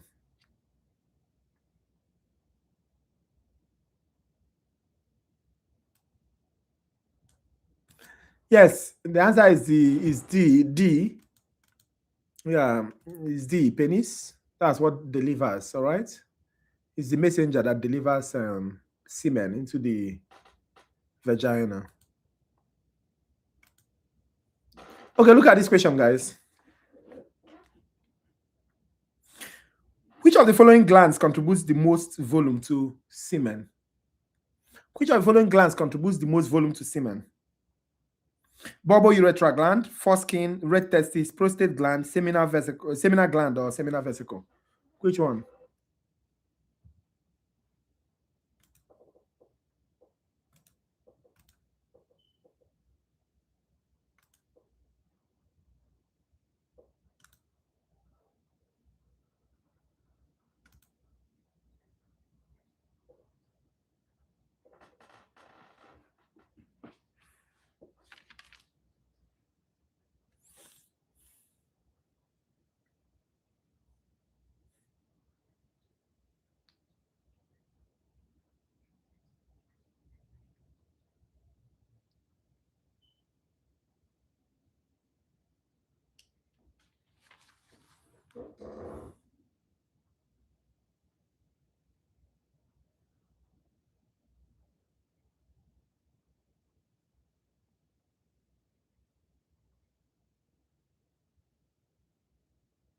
Yes, you guys are so correct. Yeah, the answer is seminal vesicle, all right? It contributes around 60 to 70%, all right? Very important that you know that. And the one that contributes that seminal vesicle is thick, a little yellowish alkaline fluid, right? Why? Because it contains both vitamin C, fructose that gives energy. Fructose gives energy for sperm motility. Remember that. Remember that. They used to ask it. All right. So it contains fructose, it contains prostaglandin, clotting factor, fibrinogen. It contains a lot of things, vitamin C. You understand? So the male this thing, they really give good stuffs, to the females. So that seminal vesicle contains these things. Why the second largest is prostate gland. All right, it contributes 20 to 30%, but it's milky. You see, whenever you see that one that is milky, it's that prostate that contributes it. Why? It's slightly acidic fluid. All right, contains zinc and all those things. Then let bulbourethral glands, we call them Cowper glands. They contribute less than 1%. You understand? This thing is very clear. Less than 1%. All right. Aha. So that's it. That option also talks about red testis. Red testis is just network. Just network. Foreskin is not a gland. Contributes nothing to semen volume. Bulbourethral gland, like less than 1%, is the smallest contributor. Largest is what? Largest is seminal gland or seminal fluid, followed by prostate. Prostate is just 20%. So you should remember this, all right?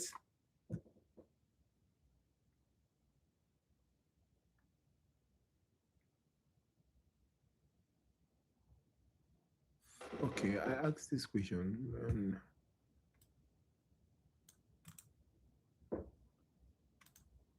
Okay, look at this question.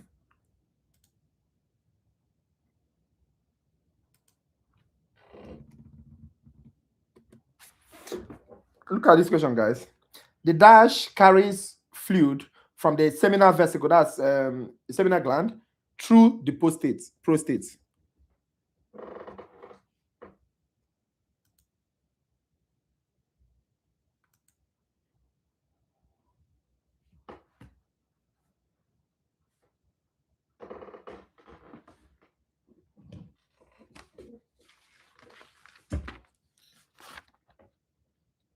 The dash carries fluid from the seminal gland, seminal vesicle, through the prostate.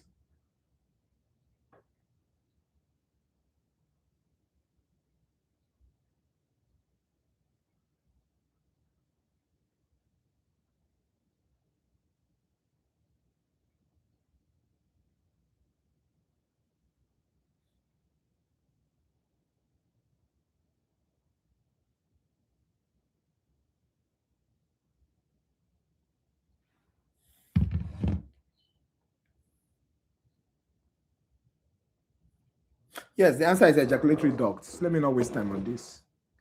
You guys know this one's very well. That's good.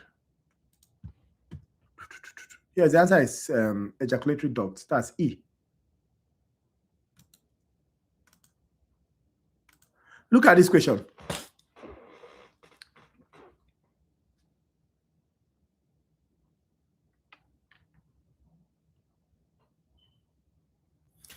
Secondary spermatocytes each contains 46 pairs of chromosomes, 23 pairs of chromosomes, twice the diploid number of chromosomes, 46 chromosomes, 23 chromosomes.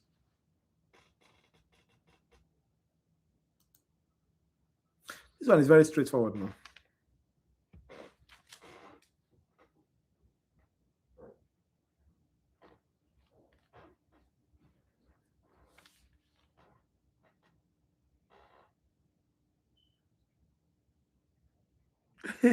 Say, wait, I lied.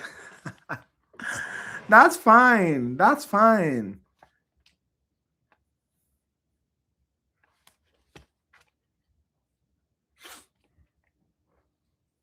Come on, guys. Let's go. Let's go. Are we getting tired? You can't be getting tired now. That's why I started early.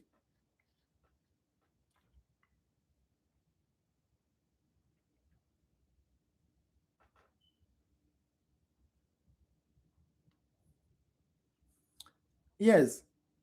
Good. So if you choose E, you are correct. The answer is E. It's just 23 chromosomes.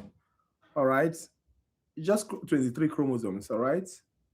I hope you know how we got that.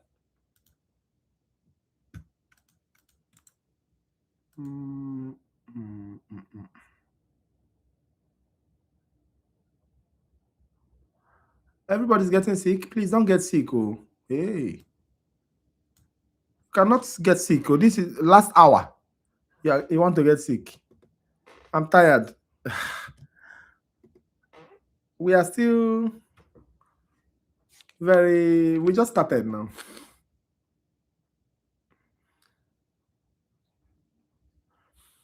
Which of the following descriptions best matches the term myometrium? Which one matches the term myometrium?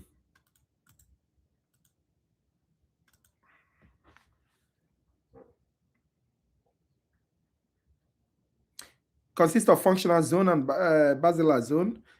Supports the uterus laterally, supports the uterus anteriorly. After ovulation, the ovum is captured by it. Thick layer of smooth muscles.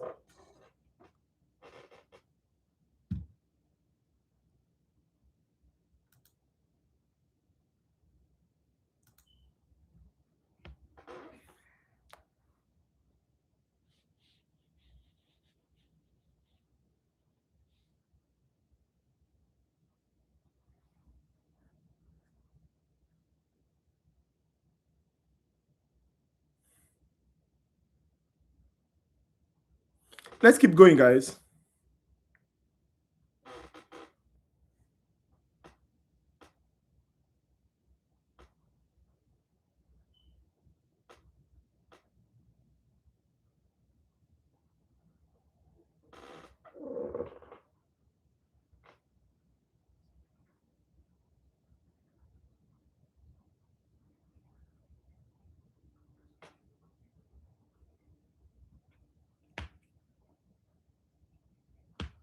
Okay, yes.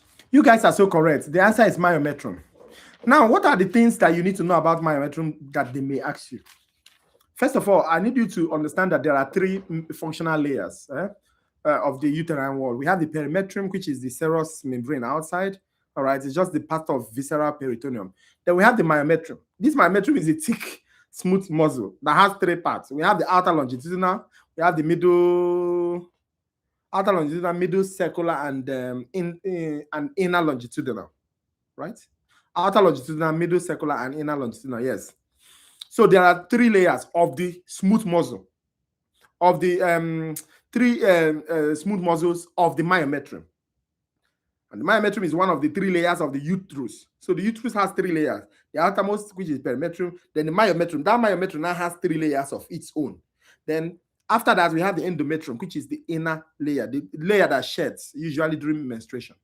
Now, what do you need to know about the myometrium? You need to know the functions of the myometrium. And they will ask you which layer sheds during menstruation. It is not the myometrium. It is what? The endometrium. The myometrium, muscle. So everything it does is muscle. Power, energy. What are the things it does? One of them, talk about that's the function of the myometrium. One of them is what? Labor contraction. So when oxytocin comes, oxytocin stimulates the myometrium, not the peri. Stimulates the myometrium, that's the muscular layer, and it starts contracting. So it helps to expel baby. So one of these functions is labor contraction, they may ask you. Another function is what? Menstrual contraction. What is activating it? Not oxytocin. Oxytocin does not cause menstrual contraction. Oxytocin causes labor contraction. But what causes menstrual contraction is what we call what? Prostaglandins. Do you understand? Prostaglandins. That's why they usually give you NSAIDs, non-steroidal anti-inflammatory drugs to stop prostaglandin. All this your ibuprofen,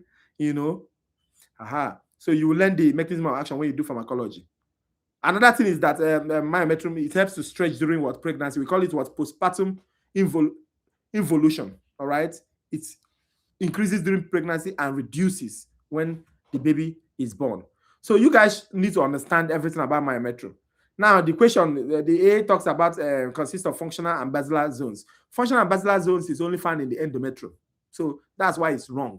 They may ask you another question about functional and basilar zones. Please, the answer is endometrium.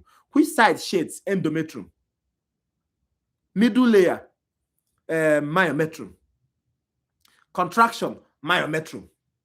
I'm telling you how they will ask this question. They may not ask you exactly this. All right. Now, the bit is talking about supports the uterus laterally. Laterally is what? Broad ligaments. You should remember this. If you have pen, write it down. They asked that question. I saw it somewhere. Laterally, broad ligaments. And then they say supports the uterus anteriorly. Anteriorly is round ligaments. Okay. I think that's what you need to know about that question.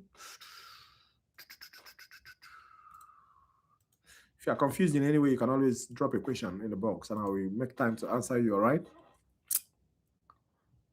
And also try to join the community.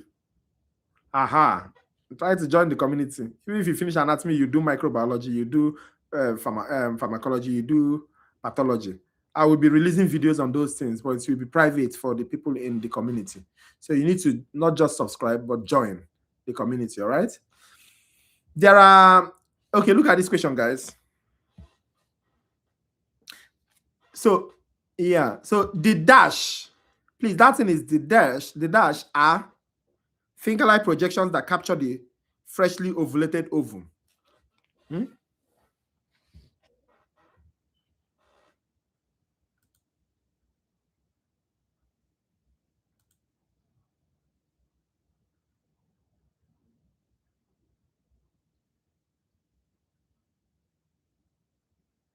Yes, so that question I asked before, the answer is E, thick layer of smooth muscle. I hope did I mention that? Thick layer of smooth muscle. That's the answer to that question we asked initially. Please. Thick layer of the smooth muscle. So this one is saying the dash are finger-like projections that capture the freshly ovulated ovum. See my hand. This is how it is. This is the uterus, right? Pew! Fallopian tube. Then he has his hand like this. What is that thing that looks like this? Guys. Yes, you guys are correct. The answer is what? The answer is fimbria. Somebody say when in doubt, pick E. So does it mean that most of the questions I've been discussing are E? Maybe. I've written an exam when I was in college. The professor just set a question and all the answer was A. So if you close your eyes and pick A, you get 100 in the exam. But the funny thing is, you will be writing A. Suddenly you'll be like, no, it's not possible for everything to be A. You know what? Let me just change this one to B. It has to be a B or a C. There's no way all these questions will be B. A. You know, it happened to me. It happened to me one time. Okay, guys. Yes, the answer to that question is E, fimbria. That thing like this is fimbria. This one is fallopian tube or oviduct. Fallopian tube, but this hand, finger-like projection is what? Fimbria. Look at this question, guys. Yes, it tricked me. Look at this question.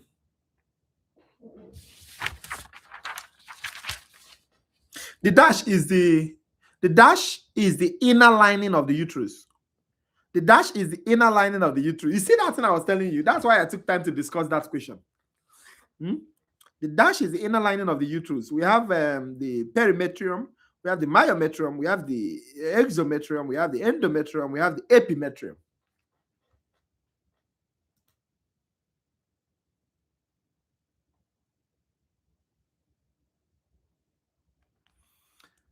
Anybody that doesn't get this answer now, I will fight with you.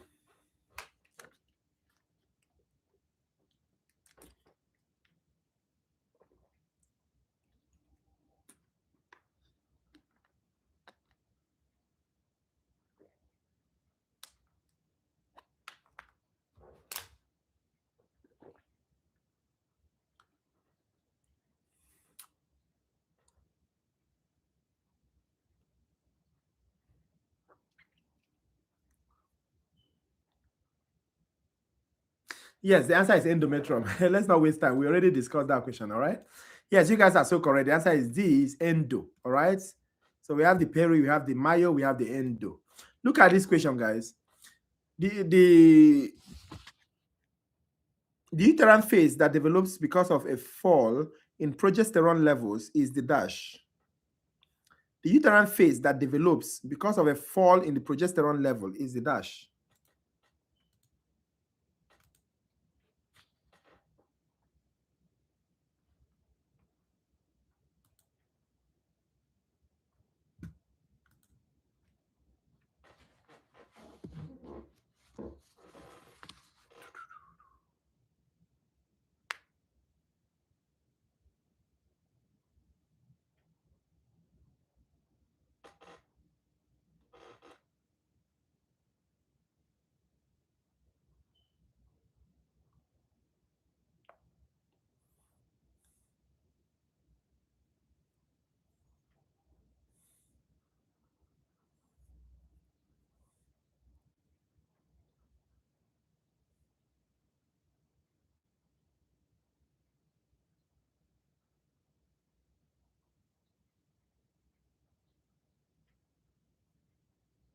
Good. You guys are so correct.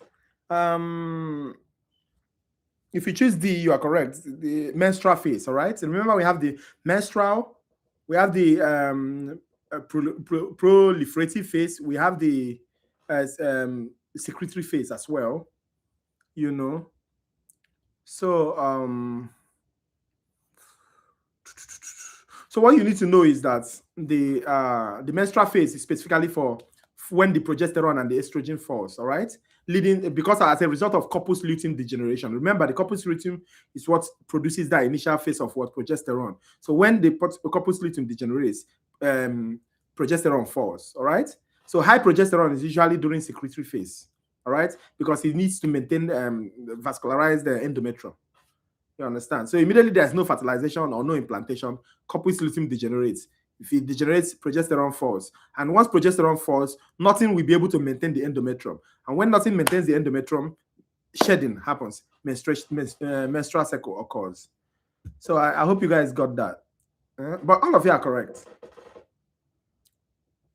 What did I ask last? The uterine phase. Okay, look at this question. You see, your question are actually surface level questions that we've treated before. Look at this question. The principal hormone secreted by the corpus luteum is dash. This one is a giveaway now.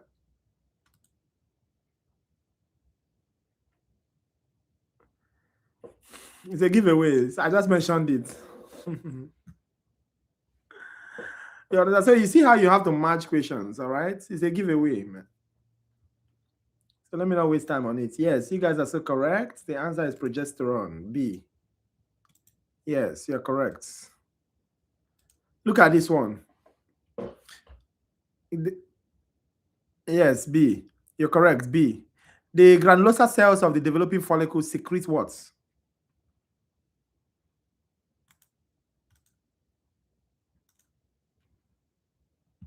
The granulosa cells of the secreting follicles secrete what?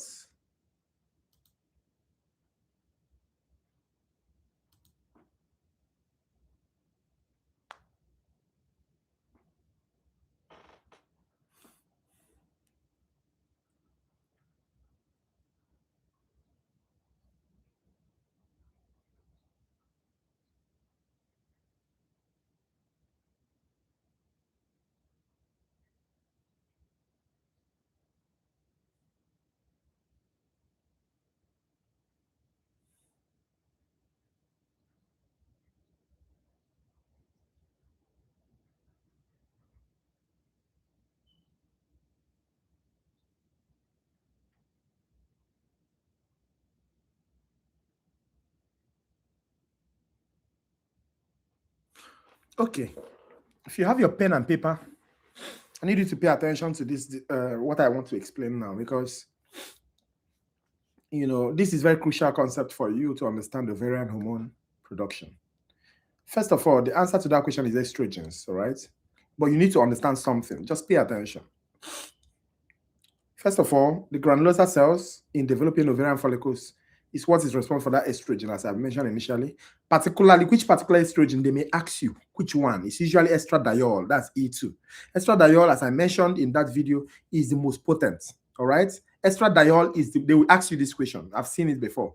Estradiol is the most potent form of what? Estrogen. So sometimes when they're asking estradiol, it's still estrogen, all right? Produced by the granulosa cells. Now, just pay attention. I want you to, if you have pen and paper, I want you to write, there are two cells, all right, for you to understand the gonadotropic model.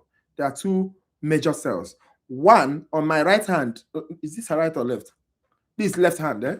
On my left, somebody's laughing at me. On my left hand is what? The Theca cells. The Theca cells are the external outer layer, all right? On my right here is what? The granulosa cells. Remember this question they asked was granulosa cells. I need you to understand it. These are the things the way I'll be explaining things in the private distance. That's why you need to join. So these are Theca cells. These are granulosa cells. The Theca cells are the external.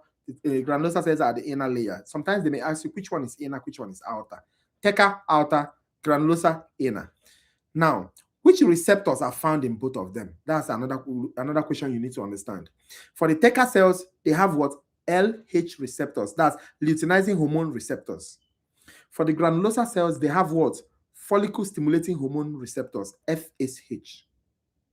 Have you written it down? So Theca outer, granulosa inner, LH receptors, granulosa FSH receptors. So when luteinizing hormone comes, where will it go? It has to go to where the receptor is, which is where the Theca cells. So the luteinizing hormone will come and match to the luteinizing hormone receptors on the Theca cells. When it matches to the luteinizing hormone on Theca cells, it stimulates it to produce what? Androgens. Example of androgen is what? Androstenedione and what? Testosterone. So where is this testosterone produced? It's actually produced in the Theca cells as a result of what? Luteinizing hormones stimulating what? The LH receptors in the Theca cells. All right? Now, the androgen can easily diffuse over here. Now, for the granulosa cells, right, it has what? FSH, that's follicle stimulating hormone receptors. So when what am I even saying? When follicle stimulating hormone comes, it will match on the receptor, right? First messenger, match on the receptor, which is the bouncer at the door. It will match on the receptors, and when it matches on the receptors, right, it will stimulate the follicle stimulating hormone will stimulate the FSH receptors to produce what we call what? Aromatase what? Enzyme. Aromatase what? Enzyme. So that aromatase enzyme converts androgens, right?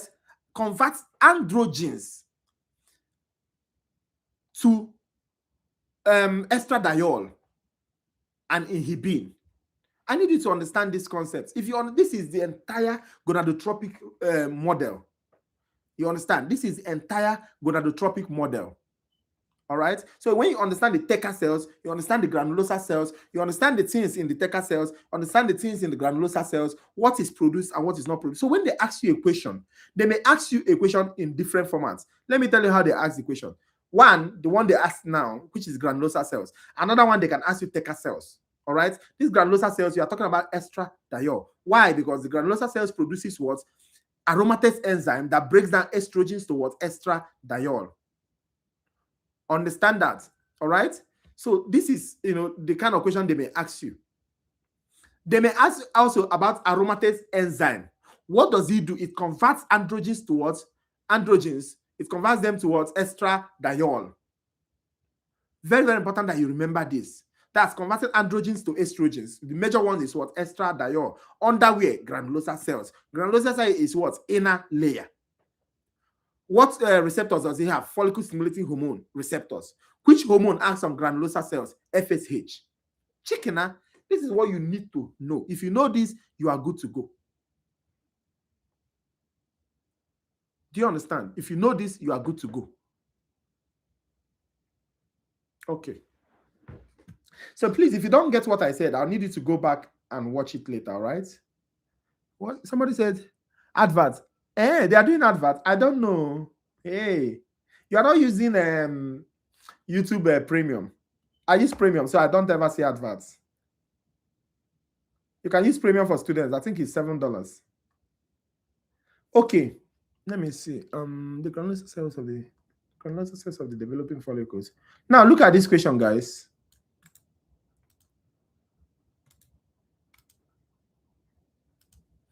Look at this question. Say first, look at this question. The primary follicle develops from the dash. Primordial follicle, ovarian stroma, ovarian hilum, tunica albuginea, and granulosa cells.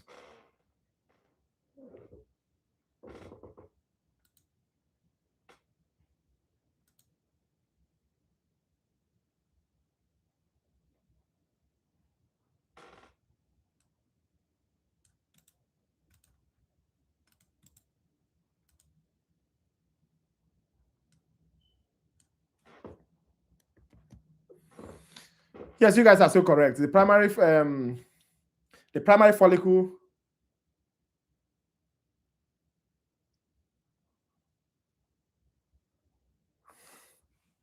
We have a star person here, Loretta. We have a star person. I'm seeing star. Welcome. Okay, look at this question, guys.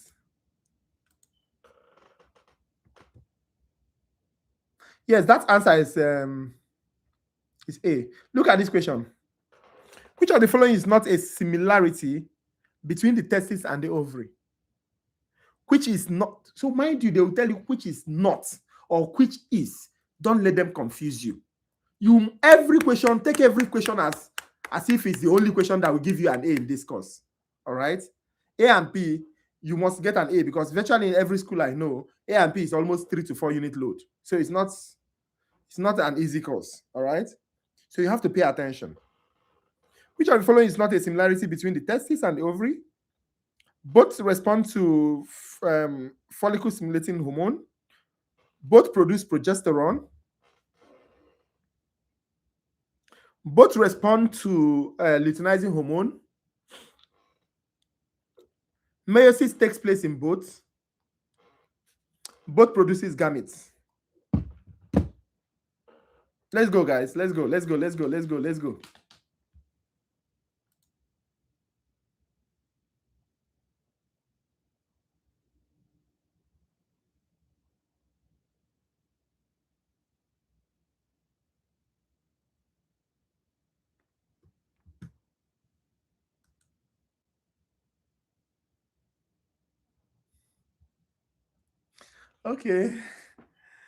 Okay, we have a new member. Lawrence, welcome, all right? Those are the people that will start enjoying the premium things. Okay, guys. Yes, the answer is, what did I ask you? Which is not, yes, both produces progesterone.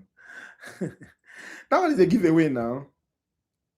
That one is a giveaway. So you guys are all correct, all right?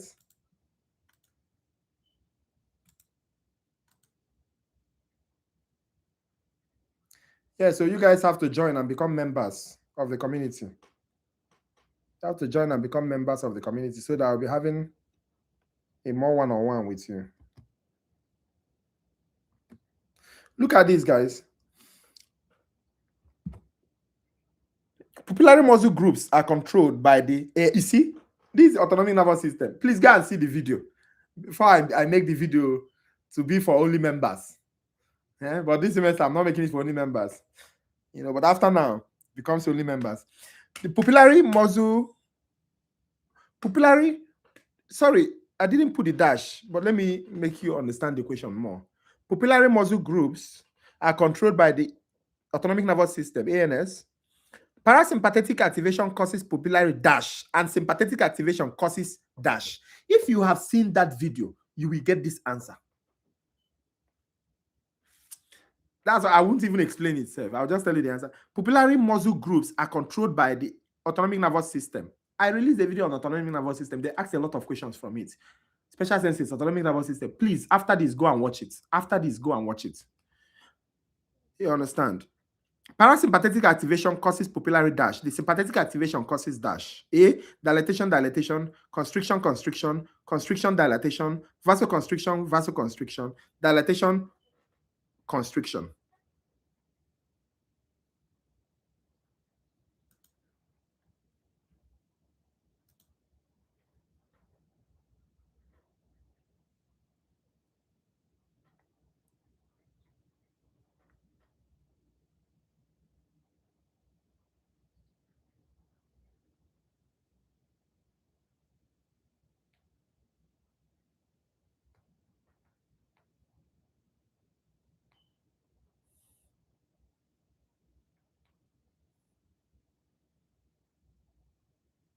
Yes, you guys are correct. The answer is C.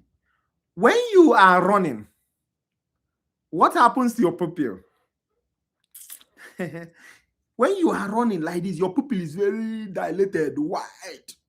Why? Because it is at that moment you are in what? Sympathetic. Sympathetic causes what? Dilation. All right. Sympathetic what? Causes what? Dilation of the pupil. You understand? The pupil is wide open. Why parasympathetic causes what? Constriction. That's why when somebody is sleeping or resting, the pupil is what's constricted. All right. So please, if you don't understand that, kindly go to that video and understand that question properly. So look at this.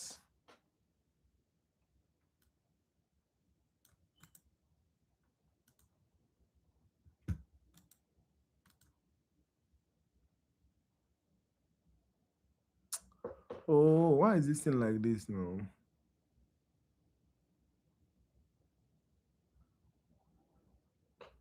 Hold on.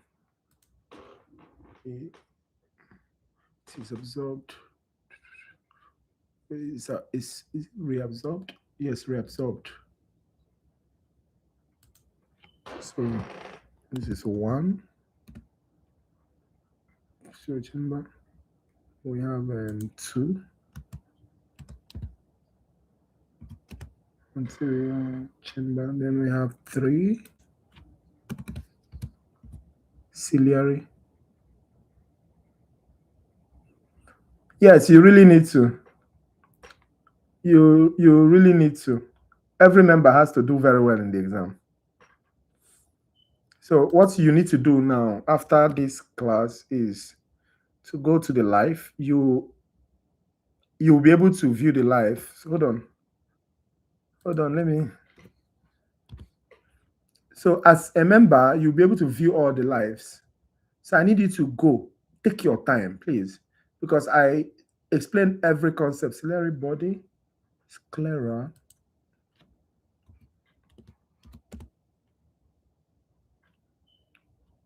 Then pupil. 5.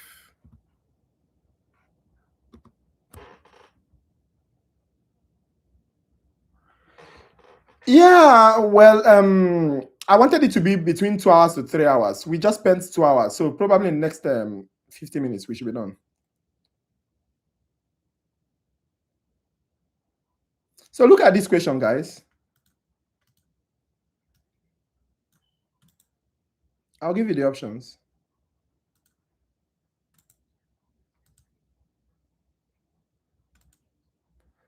This is the options.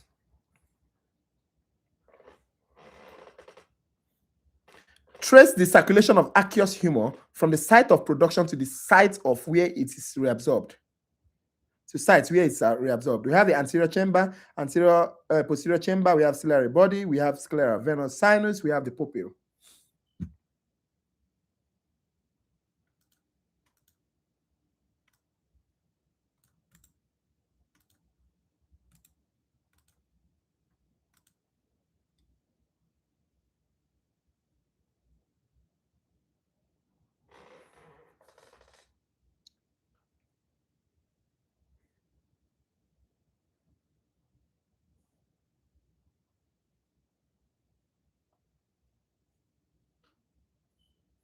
Yeah, if you are unsure, I want you to pick something. Assuming you are in the exam hall, what will you pick?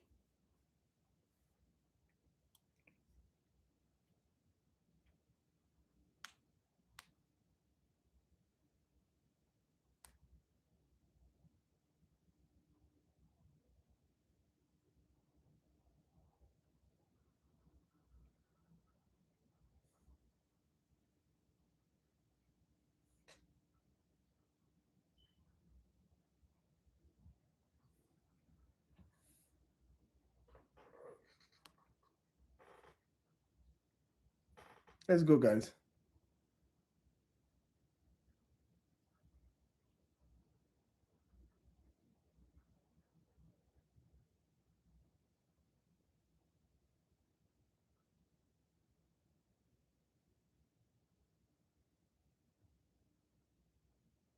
Yes, you guys are so correct. The answer is D. The answer is D. So where is the production? Another question they may ask you is, where is it produced from? Ciliary body. Ciliary body, ciliary processes, right? So it actively secretes aqueous humor. You understand? It secretes aqueous humor. You understand? So continuous production every time it's producing. That's why if there's a blockage in blockage in the sclera venous sinus, that we call it the canal of Schloem. You understand? If there's a blockage there, it leads to glaucoma. All right? They will ask you about glaucoma. Seriously, you need to know it. So the production pathway is ciliary body. Then from there, it goes to the posterior chamber. Posterior chamber is that space between the iris, which is in front, and the lens behind at the back. All right? So that's in between the two of them is what the posterior chamber. It's a triangular space. Then from there, it passes through the pupil. All right? Flows through the pupil. Pupil is just an opening. All right? Driven by concentration gradients. Normally, you know about concentration gradients. Then from there, it moves from the pupil to the anterior chamber. Anterior chamber is actually the large space between the cornea, which is in front, and the iris. So you need to know what is the posterior chamber, what is the anterior chamber. They may ask you specifically. The posterior chamber is in between dash and dash. Posterior chamber is between what? The iris in front and the lens at the back. The anterior chambers is between what? The cornea in front and the iris at back. So you need to know this. Then at the end of the day, everything goes where? To the sclera venous sinus. All right? So it's a meshwork, which helps to filter it and drain it. Extremely important that you know this because of glaucoma. No? So when you go to pathology, you start studying the types of glaucoma. We have the open angle glaucoma, we have the closed angle glaucoma, but I don't need to explain it right now. All right. So, and this is still in special senses. You see how they love special senses? You can't joke with it. You really cannot. You can't afford to joke with it. So please, after this discussion, part of this discussion is, which one is the answer? The answer is D. The answer is D, 31524. 31524. Ciliary body, posterior chamber, pupil, anterior chamber, and sclera venous sinus. That's where it's drained. Where it's produced, ciliary body. Just put it in your head, let it echo, because they can ask you any question from that. All right? You're welcome. So look at this question.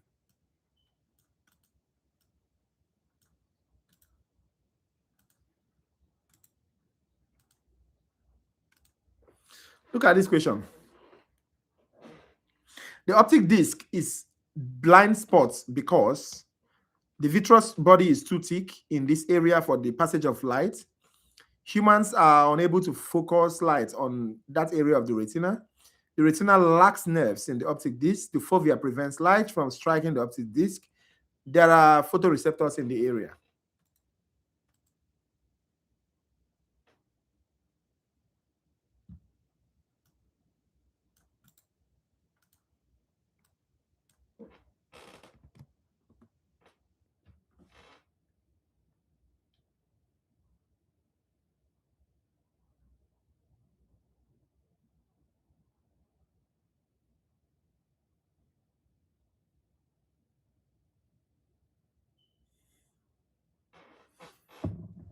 Come on, guys, let's go. Are we tired?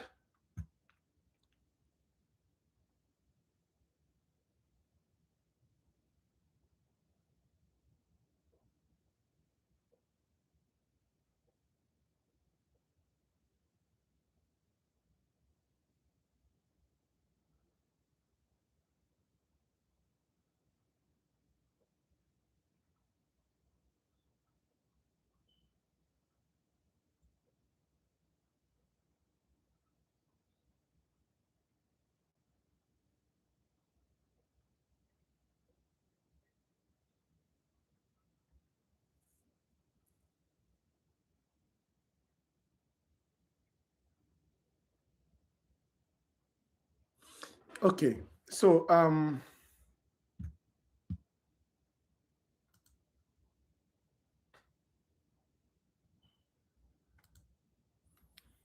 that answer is E. The optic disc is a blind spot because there are no photoreceptors in that area. You guys are, if you choose E, you are correct. All right. They can ask you about the optic disc. They can ask you about the fovea centralis. I just saw a question on the fovea centralis. Fovea centralis is the center of the macula, right? It's the highest concentration of cones. All right. Why is it important? Because that's where it forms the sharpest, most detailed vision. The sharpest, most detailed vision. That is fovea centralis. So that's why they always compare it with optic disc. Optic disc is the blind spot, no rods or cones. And why is there no rods or cones? Because that's where, nerve fibers are exiting. They are exiting, all right? That place where they are exiting. So there is just no room for photoreceptors. So they lack photoreceptors. They are exit points of nerves. They lack photoreceptors. So because of that, it is a blind spot. I hope it cannot detect lights at all. All right. So if you know optic disc, please remember fovea centralis. These are the two things they always ask, because they want to confuse you.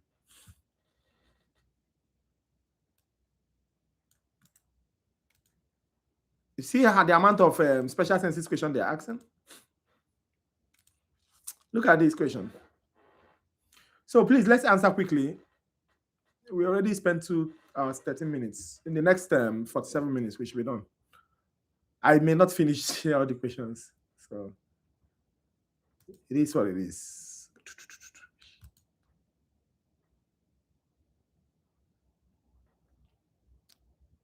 Let's go, guys.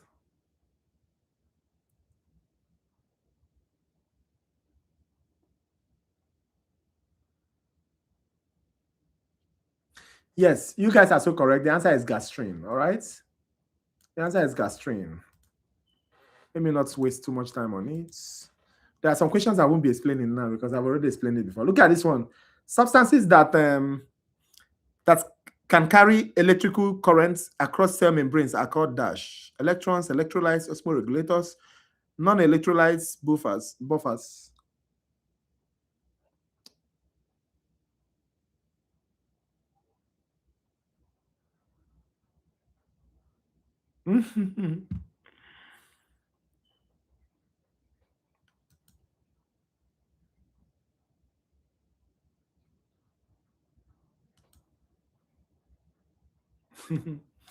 B with the question mark.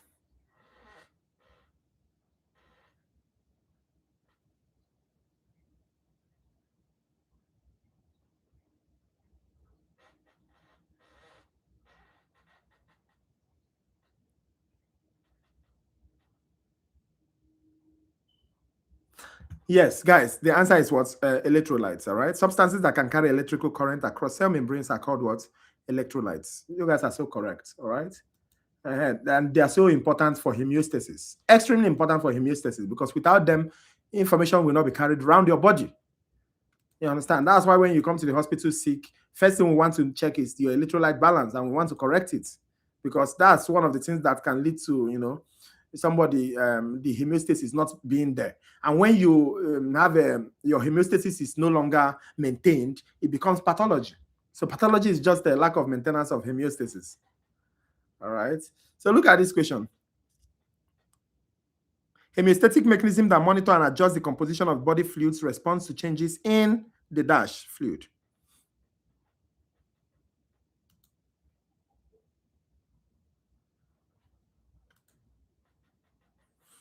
Homeostatic mechanism that monitor and adjust the composition of blood fluid respond to changes in the dash fluid. Intracellular, cerebrospinal, lymphatic, plasma, extracellular.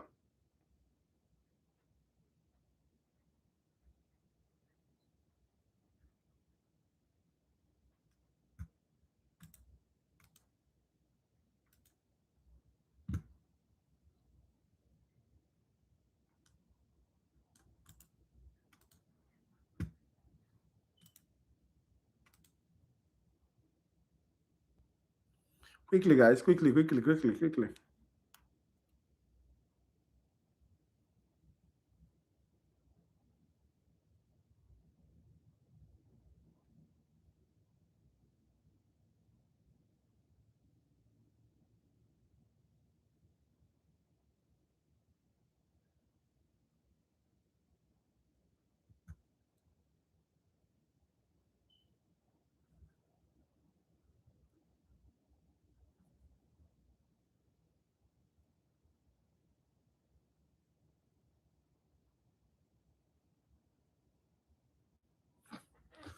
Yes, the answer is what? The answer is extracellular. All right. Extremely important. Listen, extracellular is so important. Now, extracellular fluid compartment is the same thing as the body's internal environment. That's what you need to understand. There's a difference between internal environment and intracellular environment. Intracellular means inside cell. Well, inside cell. But extracellular fluid is what? The internal environment of the body. That is the place that all the sensors are located. Sensors like osmoreceptors, baroreceptors, chemoreceptors, just glomerular cells, all of them are there in the what? In the ECF. All right. So it's like a go-between. All substances entering or leaving the body must pass through the ECF. That's why it's extremely important. So it regulates systems like kidney, like lungs, like anything you can think of. You understand? Directly monitored by extracellular fluid. Like, for example, the receptors or the sensors, like osmoreceptors, in the hypothalamus, they detect what? ECF, what? Osmolarity.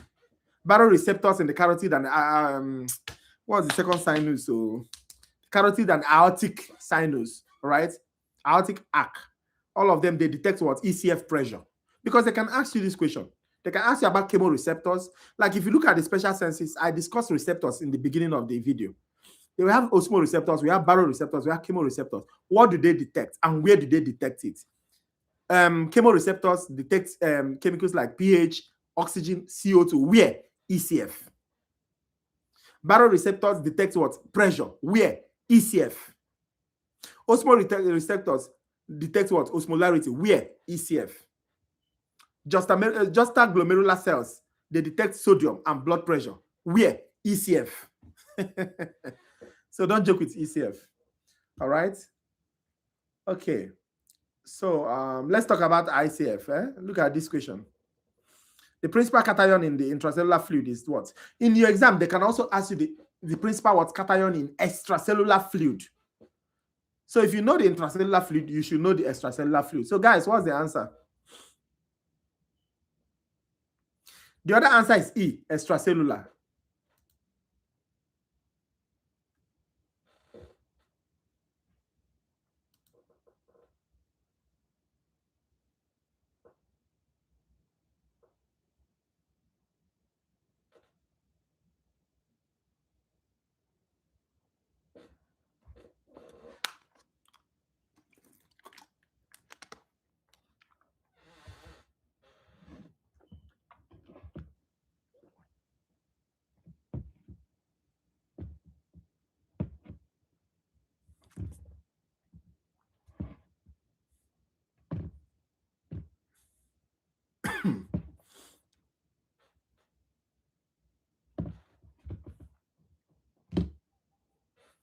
No, yeah. Welcome, welcome. Okay, guys. So the principal cation for the intracellular fluid is what? Is D. You guys are so correct, potassium. And for the extracellular fluid is what? Guys, what is it? Tell me. Write your answer. Because the truth of the matter is that now I'm asking you about the intracellular cation. They may ask you the intracellular, the extracellular what? Cation. What is the extracellular cation, guys? Let me see if you are with me.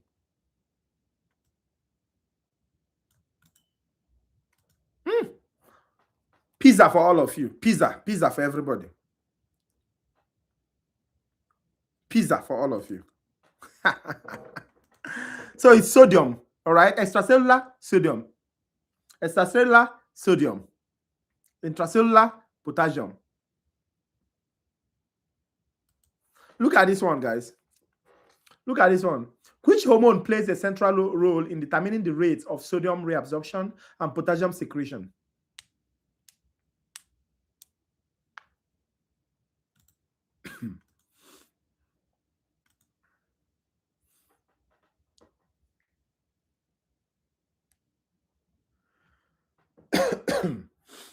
Which hormone plays a very central role in determining the rate of sodium reabsorption and potassium secretion?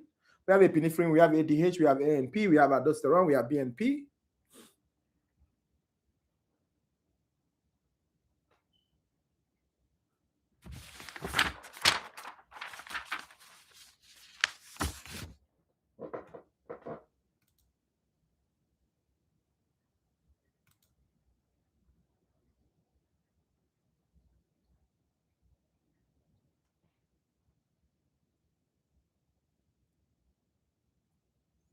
Come on, guys, let's go. Where is everybody?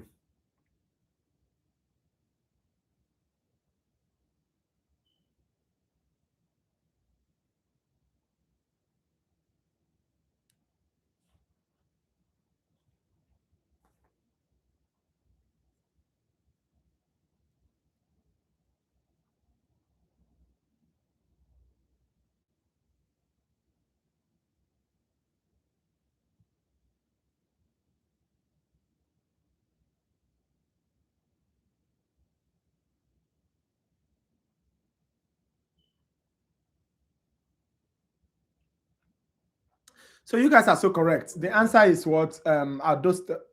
Let me see. Yeah, aldosterone. Which question did I ask you? Which of the following is hormone plays the center? Yes, the answer is aldosterone. D. It's very, very important that you know about aldosterone. Let me tell you. Till you retire from nursing or medicine or whatever profession you're going into, you and aldosterone has to be like this. It has to be your best friend. Right? Because aldosterone, it regulates the exchange of sodium reabsorption and potassium what secretion. Extremely important. Extremely important. Sodium reabsorption, potassium what secretion. All right? And what is aldosterone? I mentioned initially it's a mineralocorticoid, hormone that plays a central role. It is found in the produced in the adrenal cortex. Which part of adrenal cortex? Zona glomerulosa. These are the things you must remember. Zona glomerulosa. You understand? Where does it act? They will ask you. They may ask you, where does aldosterone act? That is urinary system. So the principal cells of the aldosterone act in the DCT and the collecting duct. Write it down. Distal convoluted tubule, that's DCT, and what's the collecting duct? That's the principal places where aldosterone acts. All right. I don't know if they may be asking you about how it works, but if they ask you how it works, just tell them that it binds to the mineralocorticoid receptors, right, and increases the synthesis of what? Sodium channel. What is it called? Sodium channels. We call it ENaC. Epithelial sodium channels, ENaC. All right. So when it comes to that particular place, it leads to the increase in sodium reabsorption. Now it also leads to sodium potassium ATPase pump. And another question they will ask you about sodium potassium ATPase pump is active transport. That's where you see active transport. You understand? Because sodium actually needs energy to pull potassium. All right. All this thing is supported by what? Aldosterone. Very, very important.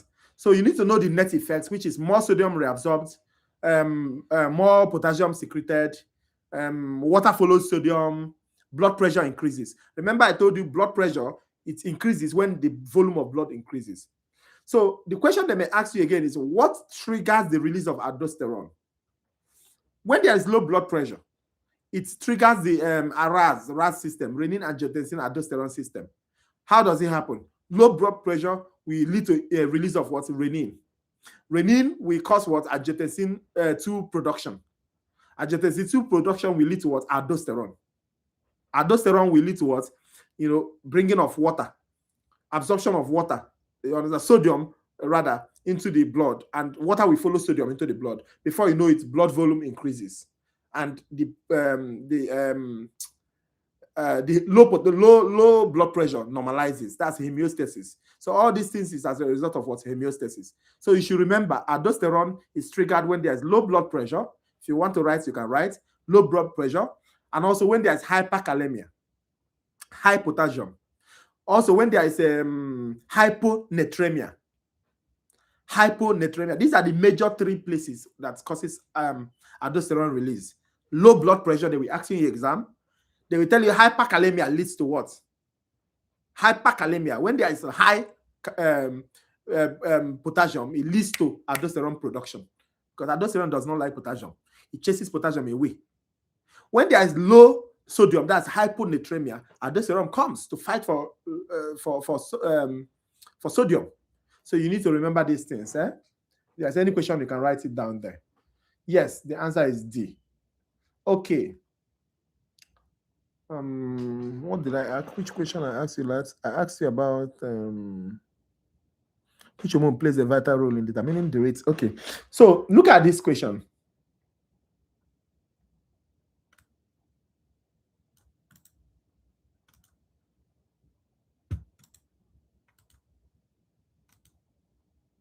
Which hormone most affects the osmolarity of the blood? Which one?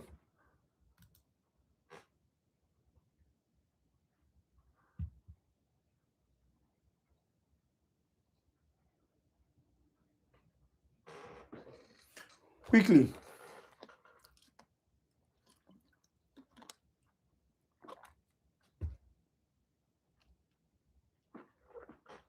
ADH. Thank you very much. ADH. Another name for ADH is what? Vasopressin. Where is it produced? It's produced in the what? In the supraoptic nuclei of the hypothalamus. And where is it stored? It is stored in the what? The posterior pituitary. Remember this thing. When does it come? It comes when there is what? High osmolarity. You understand? When you are dehydrated, there is low water. So it has to, help water to come back into the blood. That's so it also functions when there is hypotension. Okay.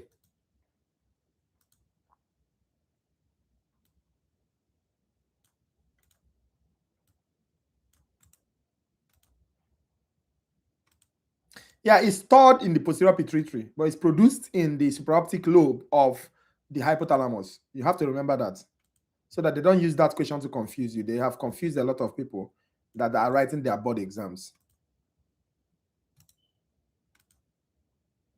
So look at this question, guys. Angiotensin 2 produces a coordinated elevation in the ECF volume by all of the following mechanisms except. We have A, stimulating thirst, stimulating the kidneys to conserve sodium, causing the release of antidiuretic hormone, increasing the PNS activity, triggering the production and the secretion of aldosterone.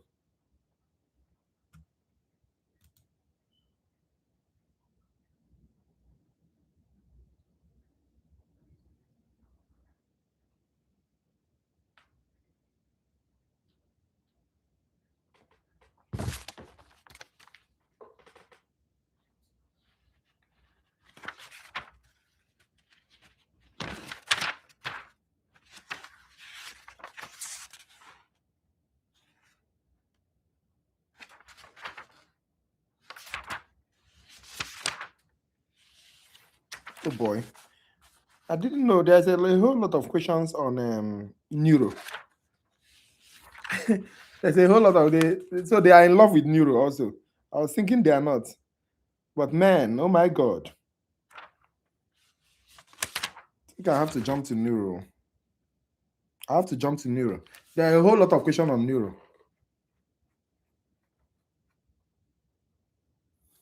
Yes, the answer is D. Yes, you guys are correct. The answer is D. There's no business. PNS has no business with what we are doing. So the answer is D. All right.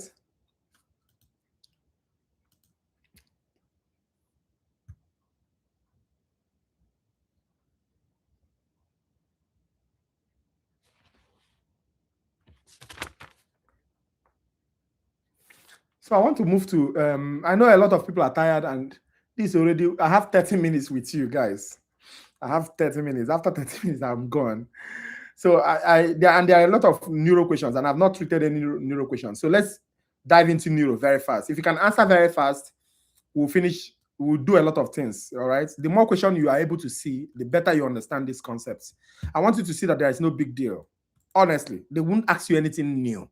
Trust me. They can only maneuver the questions. So you need to pay attention. So I'm diving into neuro now. The next 10 to 15 questions will be on neuro. Then we'll stop. So the nervous system controls the skeletal muscles. No, what was the question again? Hold on. Sorry, the dash nervous system controls the skeletal muscle. The dash nervous system. The dash nervous system controls the skeletal muscle.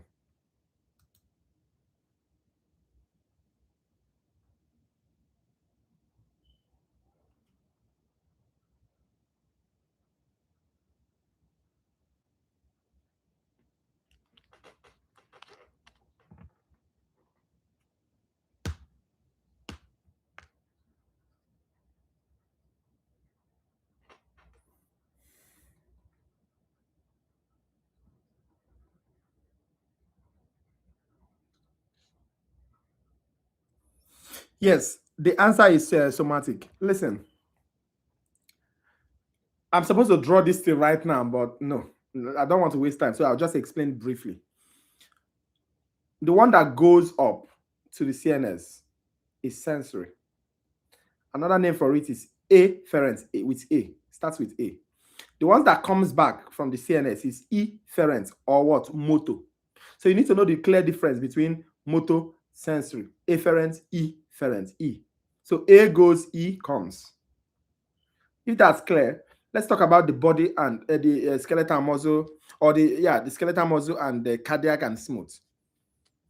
Remember, the skeletal muscle is what?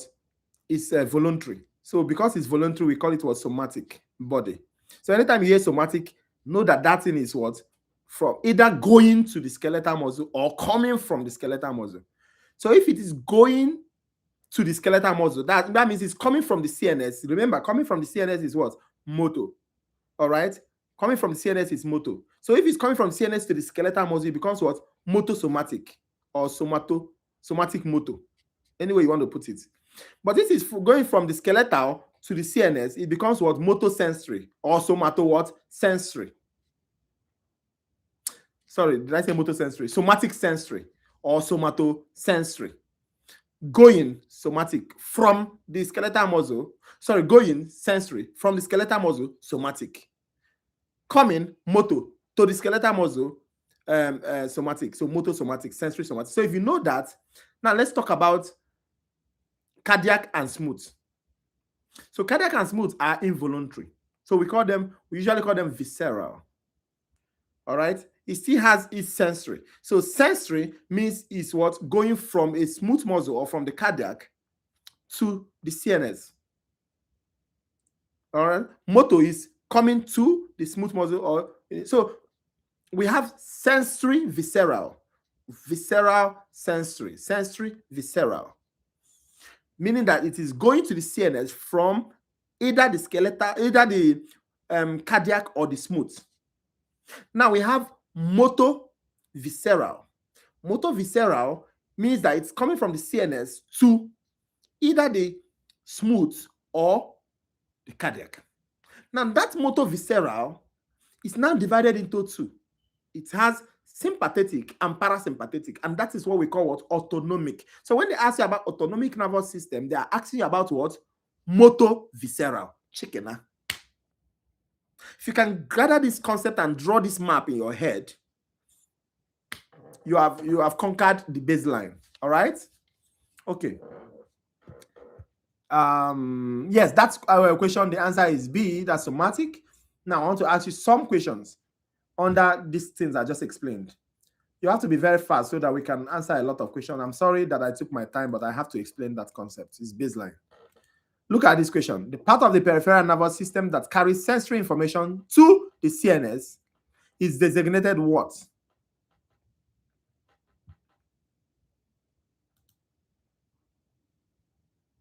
Quickly.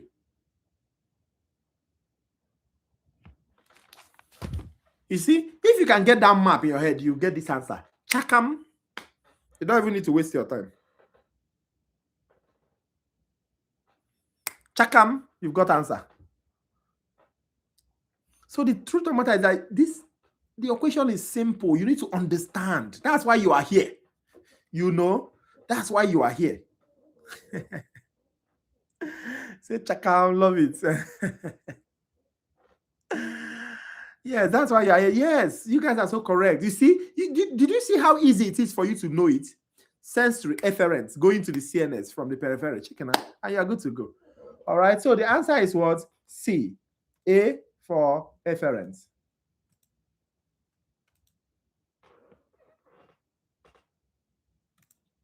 Now, look at another very simple.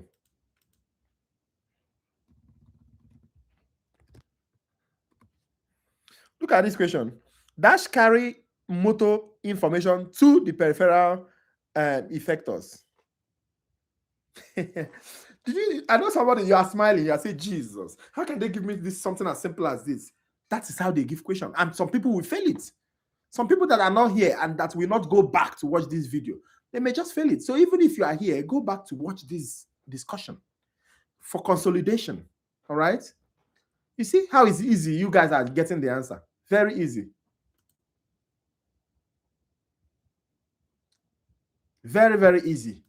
Because you understand the baseline. That's why I had to explain that stuff.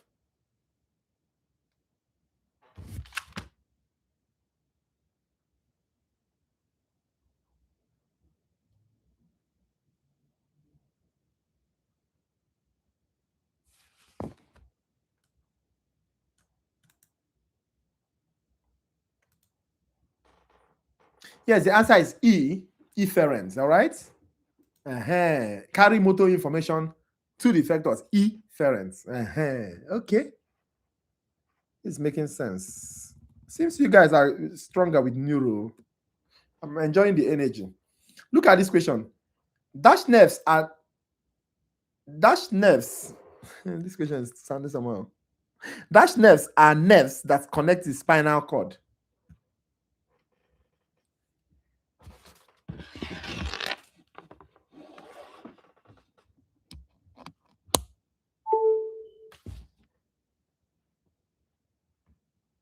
Dash nerves are nerves that connect to the spinal cord.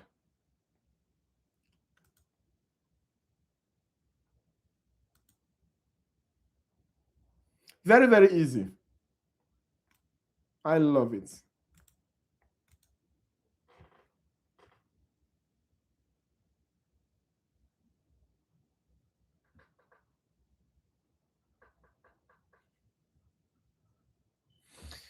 Yes, you guys are so correct. The answer is spinal nerves.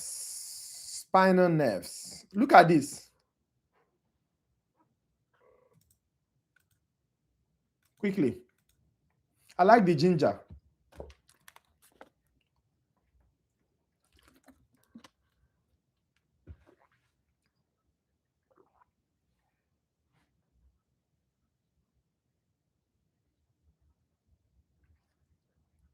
Come on, guys.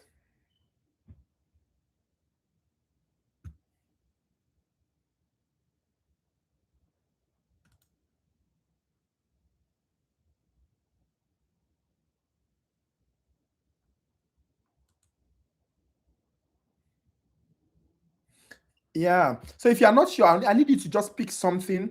In the exam, there are some questions you will not be sure of. Just pick something that, you know, anything, as if you are in the exam hall.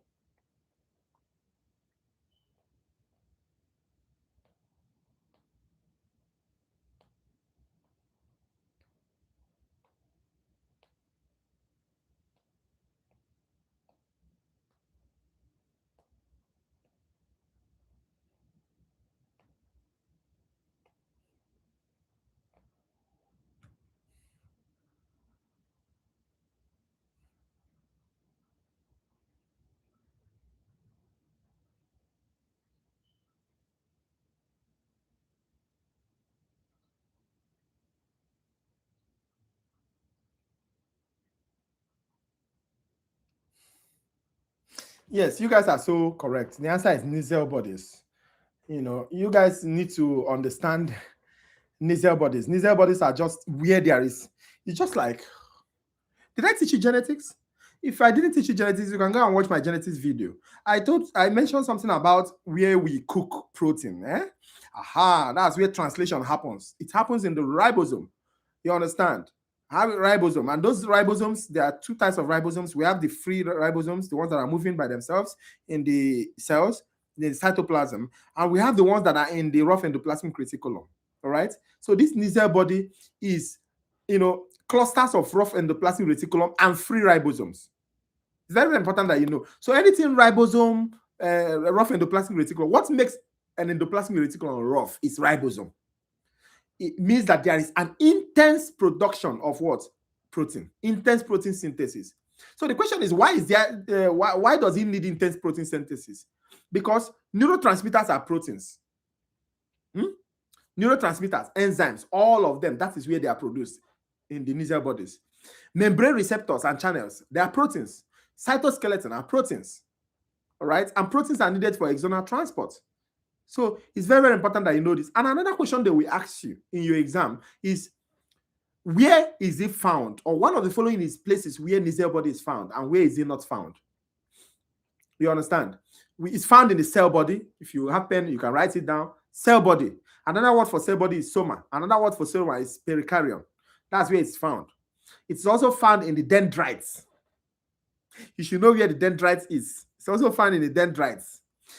But it is absent in where? In the axon, and also in the axon hillock. You know what I'm describing, right? Dendrites, soma, dendrites, the hair, soma, the face, the neck is the axon hillock, then down here is the axon. There is no nasal body, no protein synthesis in the axon hillock and the axon. All right? I hope you remember this thing. Very important information.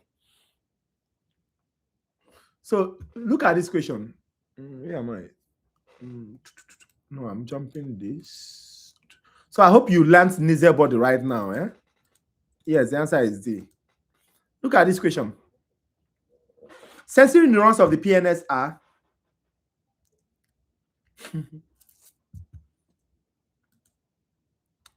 sensory neurons of the PNS are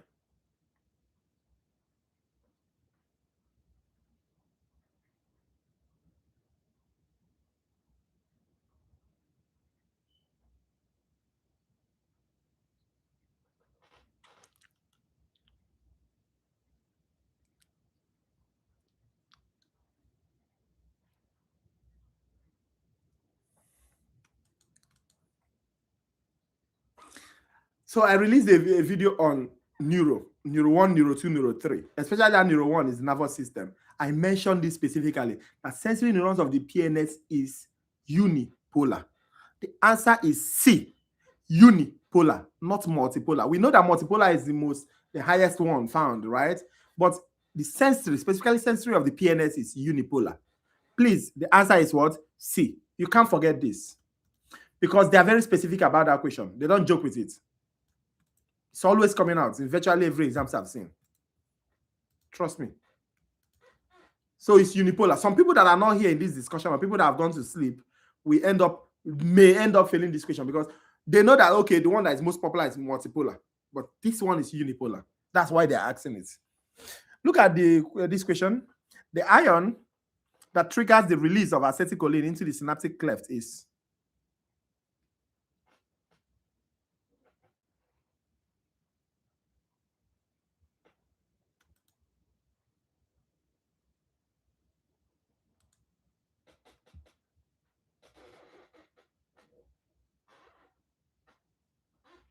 Quickly, guys.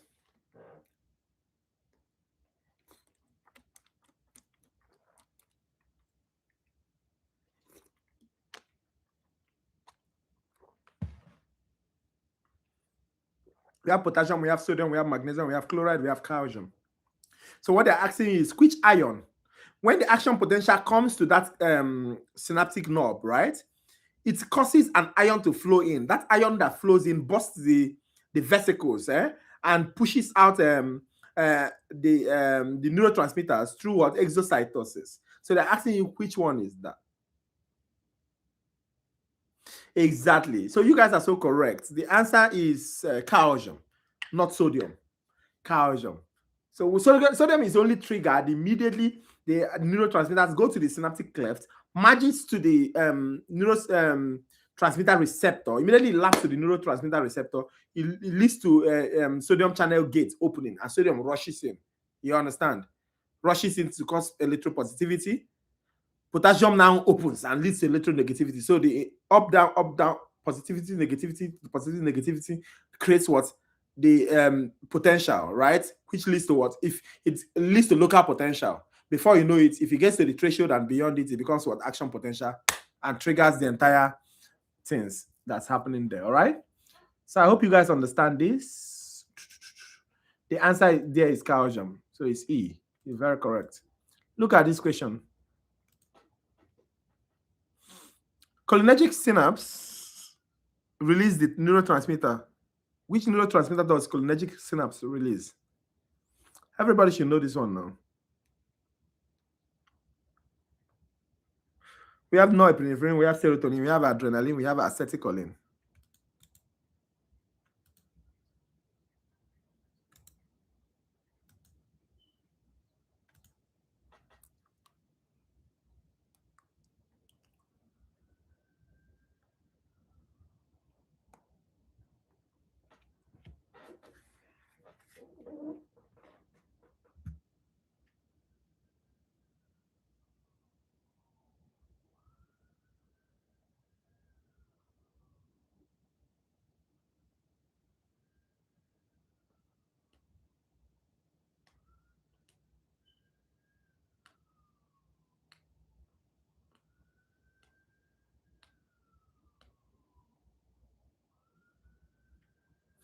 Yeah, so you guys are so correct. All right.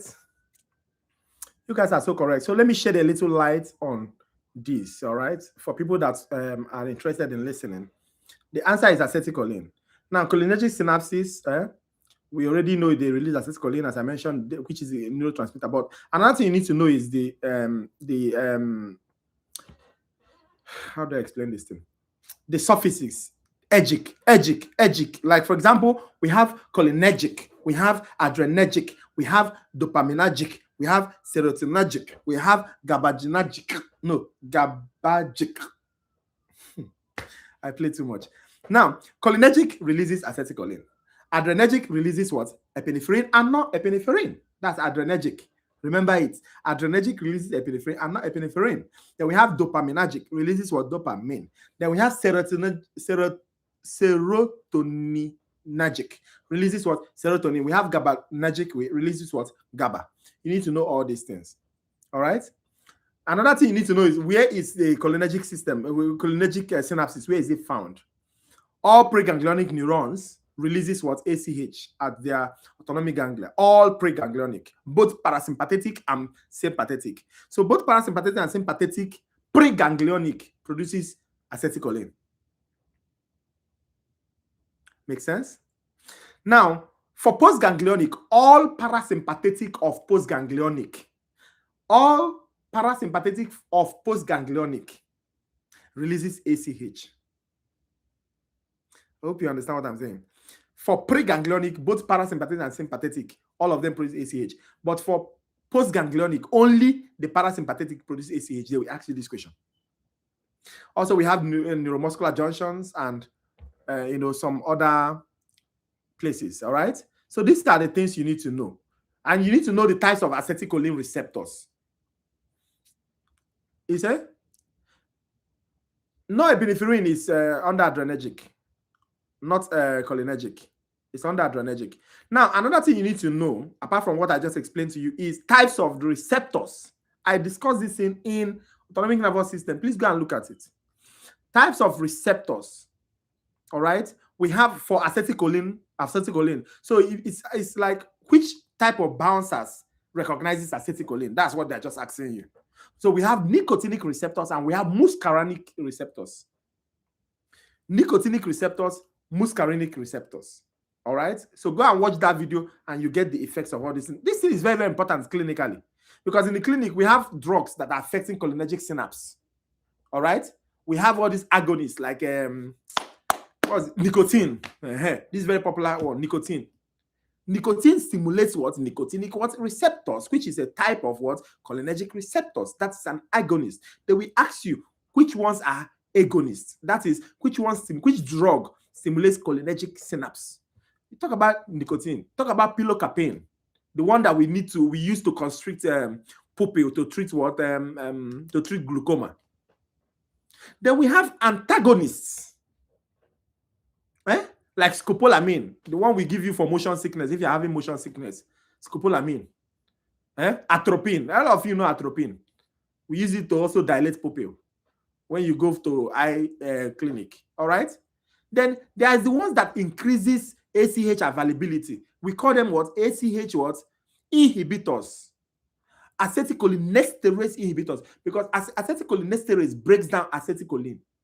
So if we inhibit acetylcholinesterase, it will increase the amount of what? Acetylcholine in the neuromuscular junction. Example is neostigmine, physiostigmine.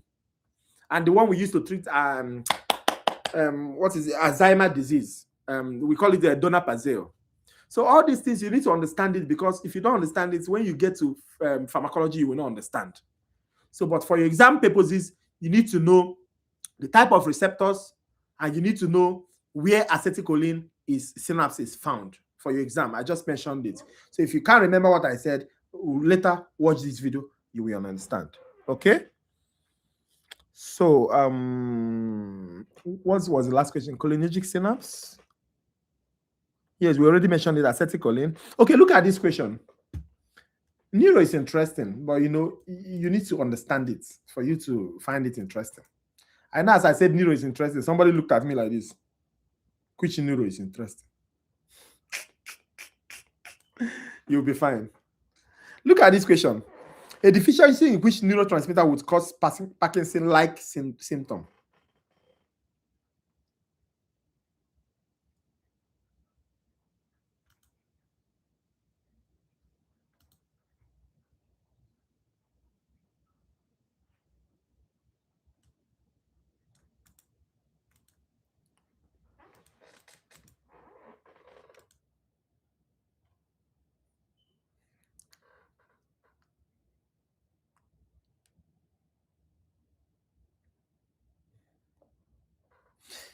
Yes, all of you are correct. It's dopamine. So let me not stress on it. It's dopamine. Look at this one. Which neurotransmitter has a direct effect on opening chloride channels? Haha.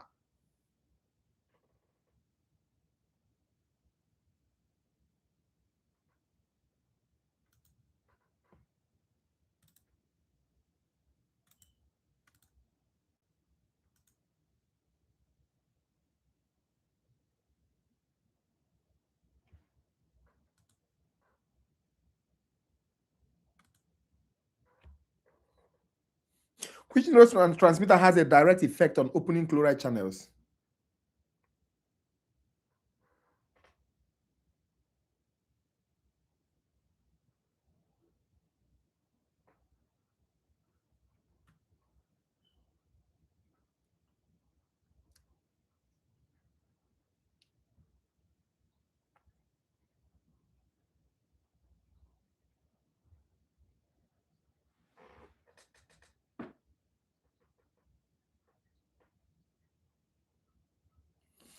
Perfect. You guys are so correct. The answer is GABA. I want you to now think. How is this thing? How do we use this thing clinically? What is chlorine? What does chlorine do? When chlorine enters into the system, it causes more negativity, right? Aha. So that means neurotransmitter is an GABA is an inhibitory neurotransmitter. What does it mean? It means that if you see somebody that is having anxiety, you see, some of you have anxiety now because you have exam. What should I do? I just give you a GABA medication, and your anxiety drops. So it helps what we use it for, like somebody that has anxiety, somebody that has seizure. You see somebody having seizure, it's also a muscular anxiety. We give GABA, right? Somebody that has muscle spasm, we give GABA. Do you understand? Also, we use it. So if you give it to the person will, immediately you anesthetize the person. So we use it for what? Anesthesia, seizure, anesthesia, sedation, to produce unconsciousness. You get it? So the question is dancing. That's why you need to understand this thing, because it's very, very high yield in clinicals, right? And most of you are going to clinicals, or you're already in clinicals rather. All right. So you think about drugs. Which are the drugs that bind to GABA receptors, GABA A receptors? Think of things like what? Benzodiazepine. That's why we give benzodiazepine when you have anxiety, when you have seizure. What are examples of benzodiazepine? Diazepam, Valium. It's the same thing as diazepam. We have lorazepam. You see? So when someone have anxiety, you give this person this thing. What you are doing to that person is you are binding the GABA A receptors, and immediately you bind the GABA A receptors, chlorine channels will open, chlorine will rush into the cell, and there will be what? An inhibitory effect. All right? Then we have the ones that also bind in different sites, but they are still affecting the GABA. This thing, we call them what? Barbiturates. We also use them for seizure. Another thing, that all of you are doing, I am sure, I'm not sure anyway, but some people are doing it, is taking alcohol.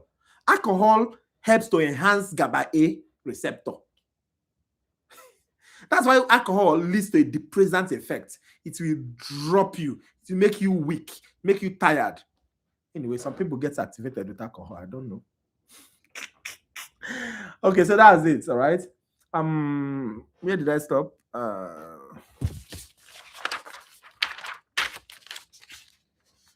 If I just finish neuro, I will stop, guys. I have a few minutes to go.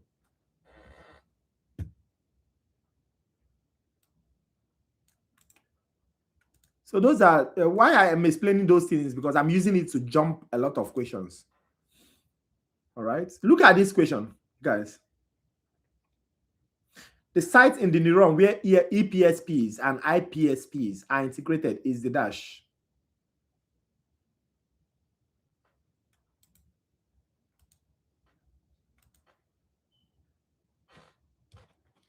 I know you are tired, but just give me a few minutes.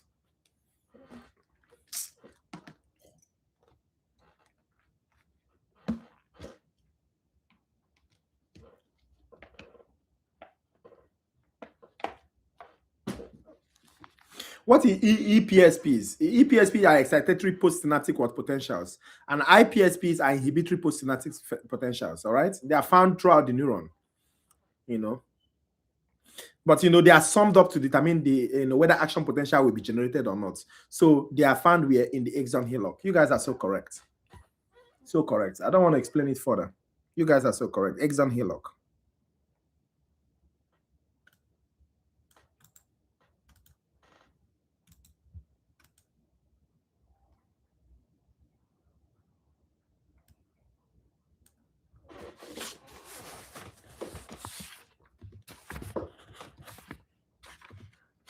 Look at this question.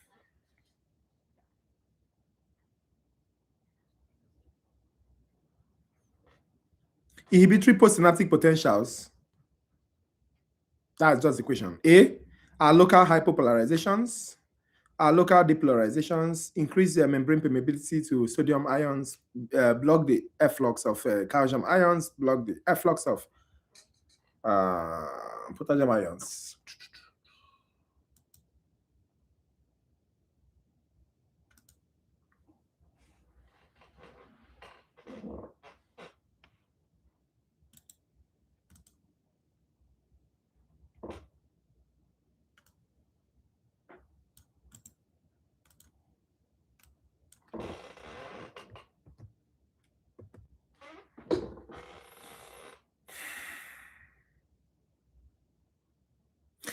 Please, when you're answering this question, this inhibitory and the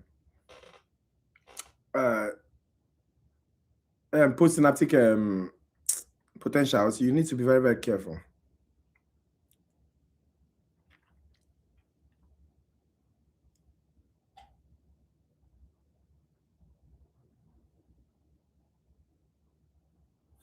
Yes.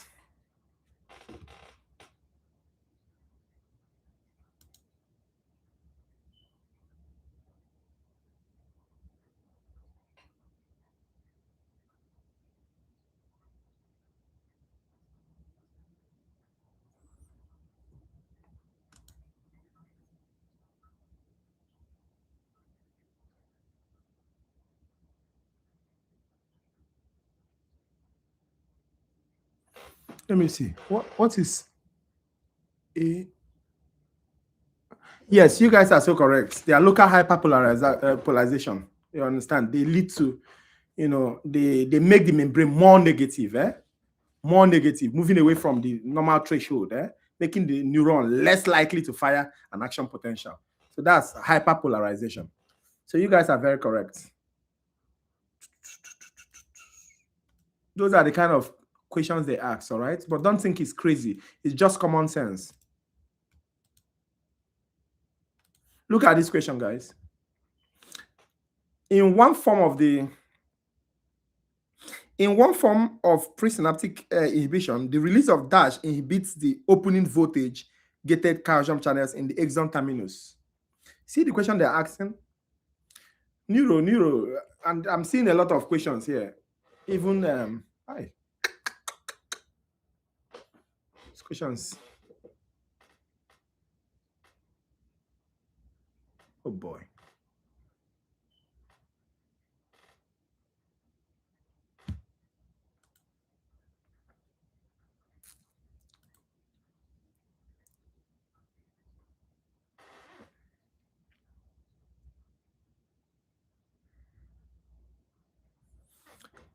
Yes, you guys are so correct. Inhibition, GABA.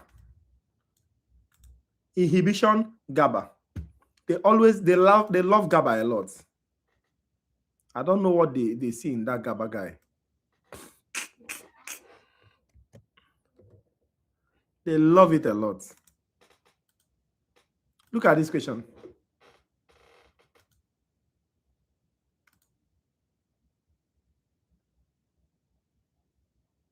The release of GABA and subsequent inhibition of voltage-gated calcium channels is associated with.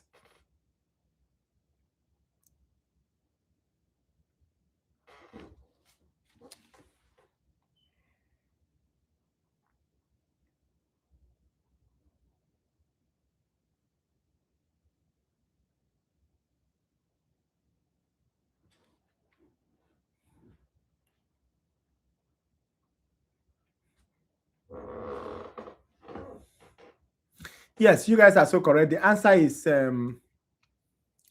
presynaptic inhibition. All right. For people that don't know, if you immediately you see calcium has even given it away. Has given it away. Look at this question. Yes, the answer is D, presynaptic inhibition. Look at this question. Masses of gray matter within the central nervous system are nuclei, ganglia, horns, columns, commissure.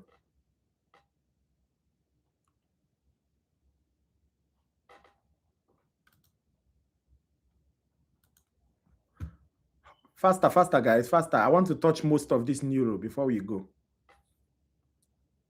My time is even up. Yes, masses of gray matter is nuclei. Remember that, all right? These are giveaway questions. Questions you see and you smile and you say, what is this? Look at this one. Bundles of axons in the central nervous system are known as... No. Is that not... Okay. I thought it's the same question I asked before.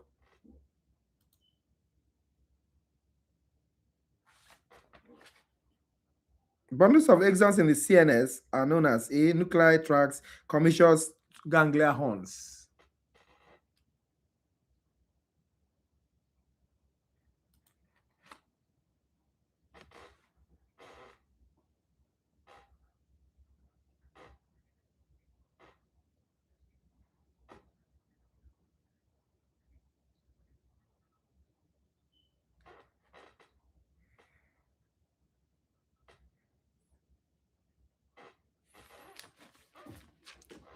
That is good. The answer is tracts.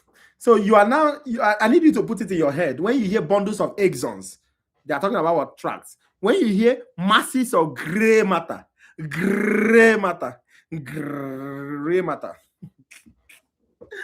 Nchebe-jah, you are talking about nuclei. I play too much. Look at this question. Which of the following association is incorrect? 5 sacral spinal nerves, 5 lumbar spinal nerves, 8 cervical nerves, 1 coccygeal, 11 thoracic. Quickly. This is a giveaway now.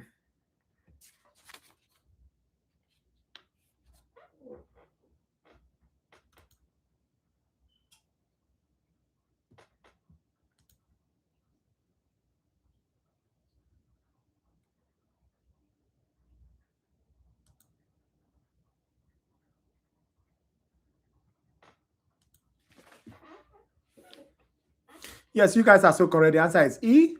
We have 8 cervical. We have 12 thoracic. That's 12 thoracic. We have what's the next one? 5 lumbar. We have 5 sacral. Yeah, 5 sacral. Then we have 1 coccygeal. So 8 cervical, 12 thoracic, 5 spinal, 5 lumbar, 5 sacral, 1 coccygeal. So remember that, guys. It's a giveaway. It's a giveaway. Pray that they give you something like that.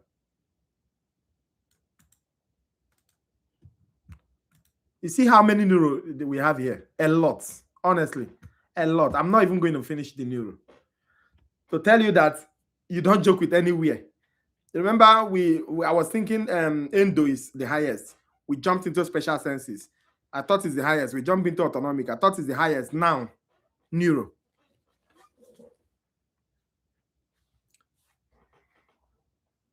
The complex interwoven network formed by contributions from the anterior rami of the neighboring spinal nerves is termed what?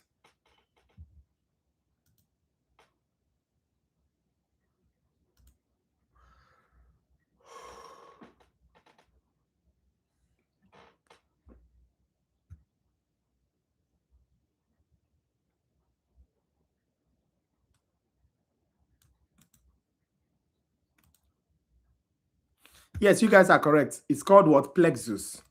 So if you don't know it now. It's called what? Plexus.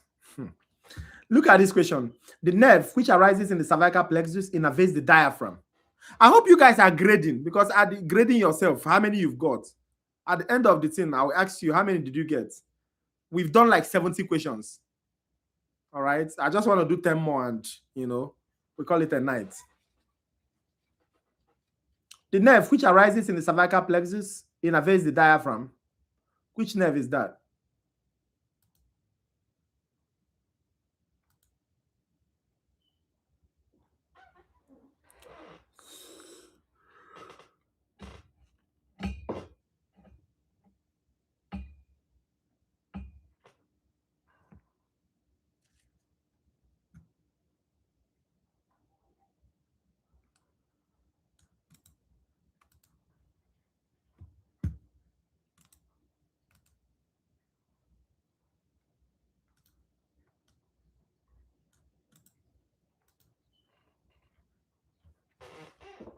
Yes, you guys are so correct. The answer is phrenic nerve. Yes.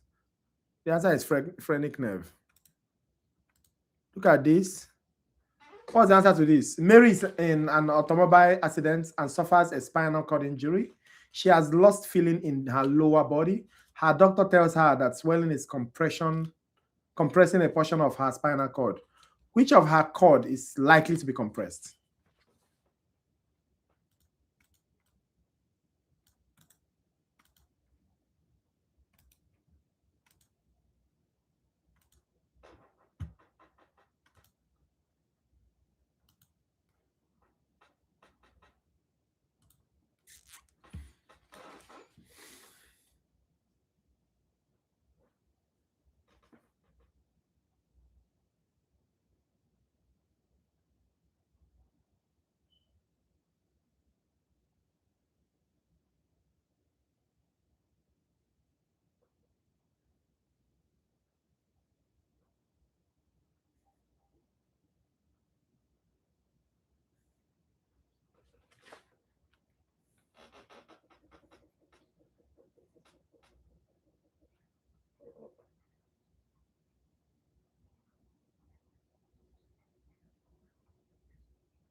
Okay, let me see. Mary is in an automobile accident that suffers a spinal cord injury. I was busy looking for other questions.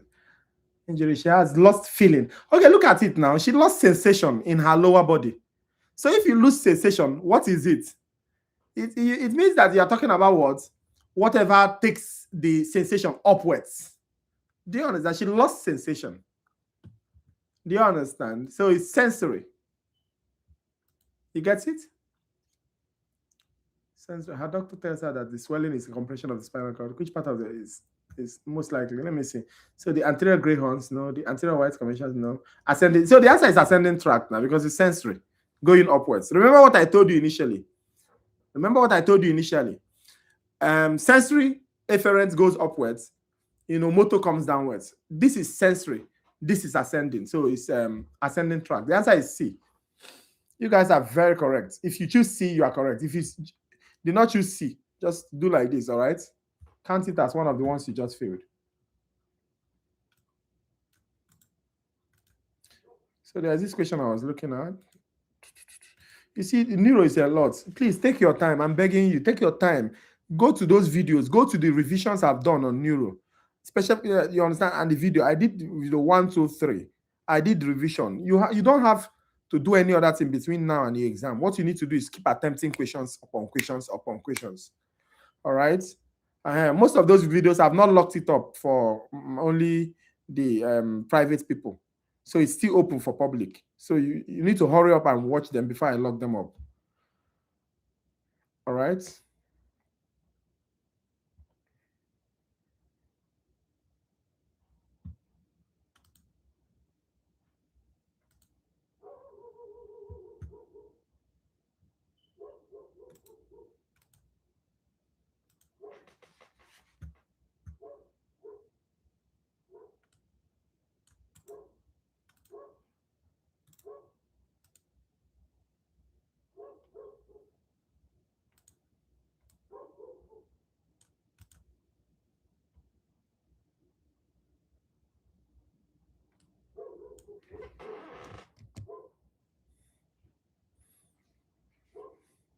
Yes, the answer is D. I don't know for that dog. The dog does not disturb like that. Maybe he saw something that he doesn't like. Guys, the answer is D. Yes, delta. All right, delta. Everybody knows this thing now. When you beta waves, awake, alert, thinking, all of you are on beta waves right now.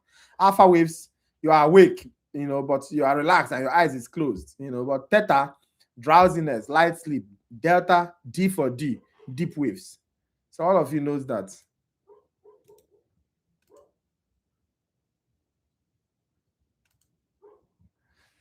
Don't worry, if you don't get it, you don't need to remove your answer, right? It's better that you don't get it here now than you see the similar question and you fail it, all right? So nice attempt. So look at this question, guys. Damage to the substantia nigra causes a decrease in the neurotransmitter dopamine. This causes gradual generalized increase in muscle tone, which is the main symptom of what? Everybody should be able to answer this one now.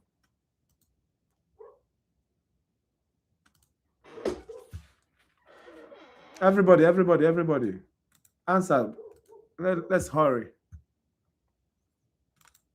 I've exceeded the time I want to stay here. I just added another 30 minutes to you guys. So you need to, answer questions. So the answer is Parkinson. I'm not explaining it. It's Parkinson. Anything dopamine, Parkinson, all right? In the substantia nigra. Look at this next question. Division of the cerebral hemisphere that are named after the overlying skull bones are?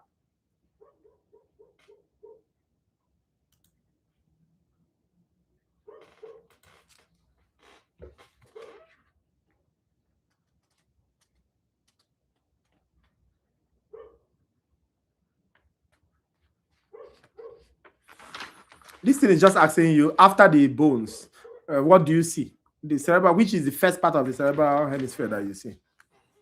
That's what they're asking you. We have sinuses, we have lobes, we have fissures, we have sulci, we have gyri.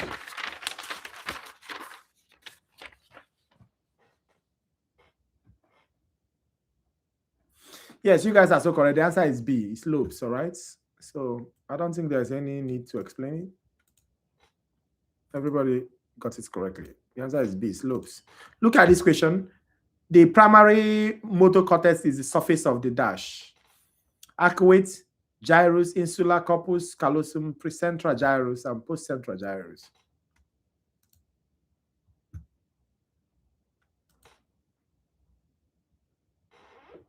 Somebody's like, I don't know, this kind of thing is coming out.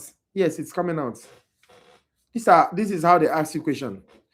It looks very, light, but now they're going a little deeper, So you need to don't take it, don't play with it. Don't.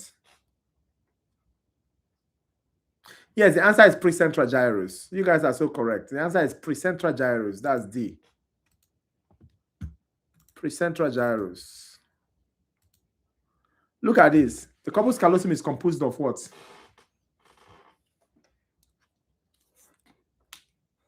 This one I was singing with it. Corpus callosum. You remember corpus callosum? The one I told you is the most beautiful landmark you can see, in the brain.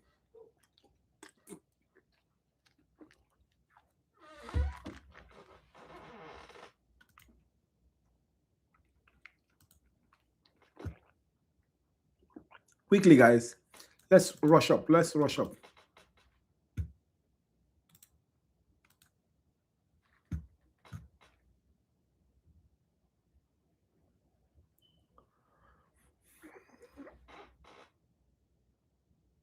Yes, it's commissural.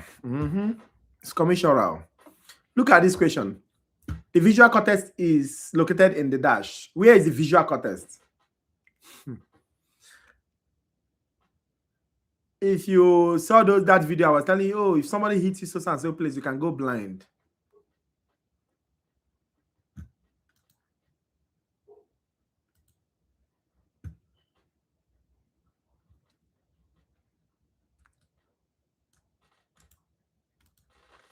Thank you so much, occipital.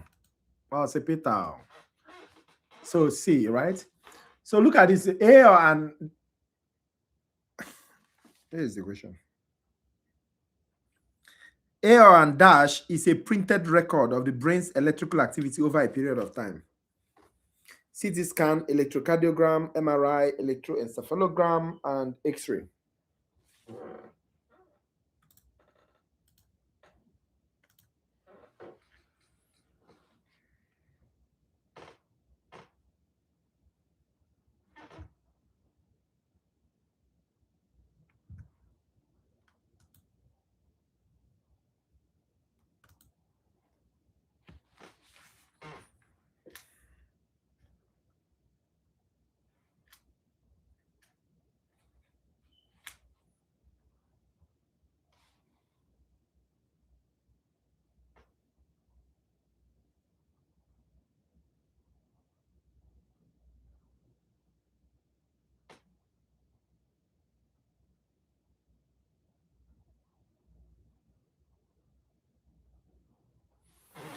Okay, you guys are so correct. The answer is electroencephalogram, all right? Electro is electrical, encephalo is brain, gram is record or writing, all right? So it makes sense, all right? It makes sense. If you look at those options, they talk about CT scan. CT scan is just used to create a cross-sectional images, usually to show bones, blood, tumors, that kind of thing. Doesn't record electrical activity. You understand? So when somebody's bleeding in the head, you recommend CT scan. Why you need to know this thing is so that, when you are in the clinic, you'll be able to, if the doctor makes mistake, you can correct. And if you are the doctor, you'll be able to know the right thing to choose. All right? So CT scan, bone, blood, maybe somebody has a hemorrhage, fracture, tumor in the brain, CT scan. Very good. All right? Then when you're talking about electrocardiogram, cardio is heart. So now it's recording the electrical activity in the heart. All right? Then MRI is magnetic resonance imaging. Uses magnetic field and radio waves. All right, creates the structural images. So it's not directly recording electrical activity. Why X-ray is radiation? You understand? We usually use X-ray for dense structures like what? Like bone. So I hope you learned something from that.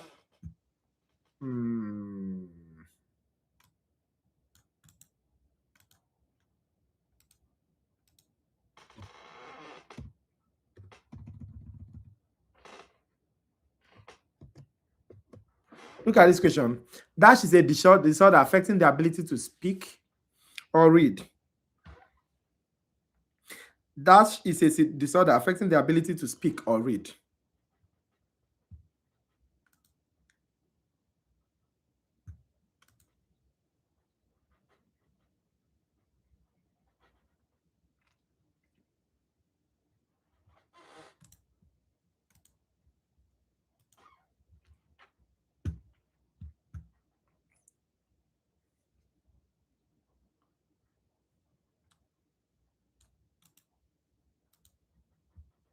Dash is a disorder affecting the ability to speak or read. A lot of people has that syndrome here.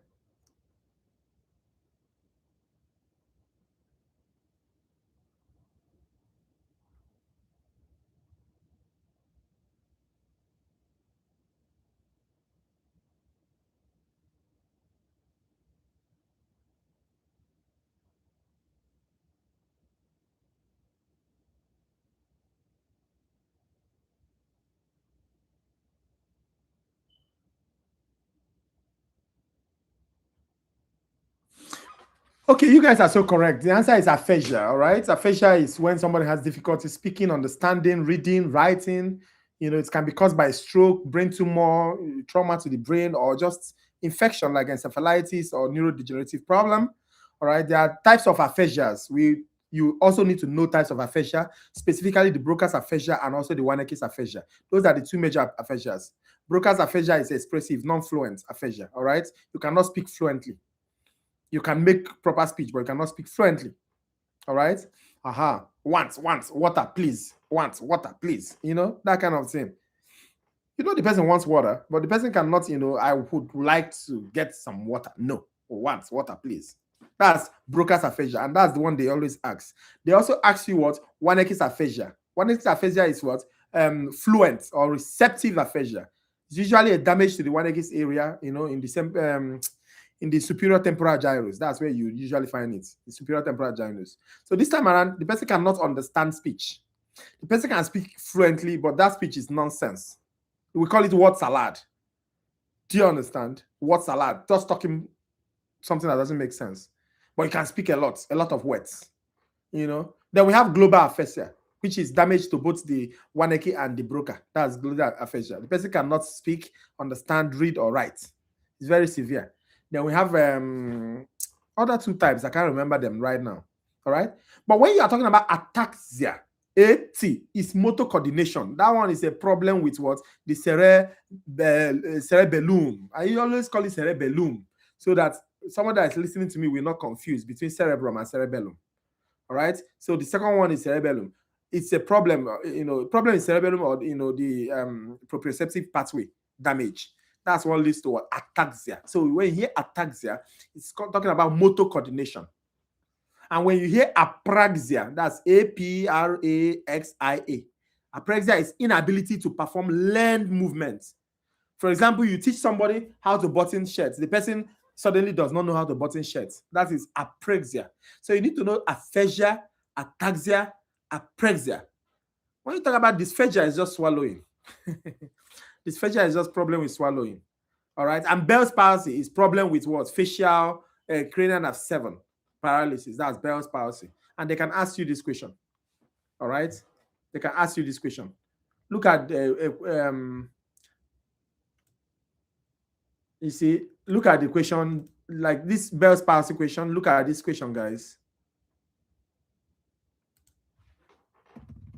This, you know, so that's why I had to take time to explain these things, because, you know, you see some of them also. So remember that aphasia, ataxia, apraxia, dysphagia, Bell's palsy, you should know what they are talking about. All right. Exactly. You see?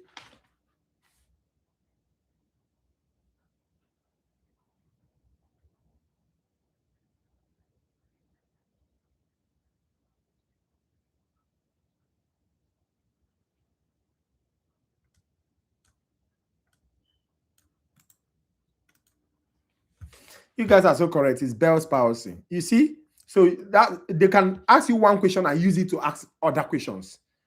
So whenever you are studying this thing, don't just study the equation and oh, that's it. Look at the other options, because this question they ask you aphasia. Your exam they can ask you ataxia, 80. You understand? And ataxia, like example, is this atria. You know, you talk about motor control of the speech muscles. You know, apraxia, planning, motor planning, affecting the brain, motor brain areas. So these are the things you need to look out for. Look at this particular question. The only sensation that is received directly by the cerebrum. You see, I shouldn't have asked this question because I discussed it in special senses very, very well. Special senses, I discussed this question. Quickly, guys.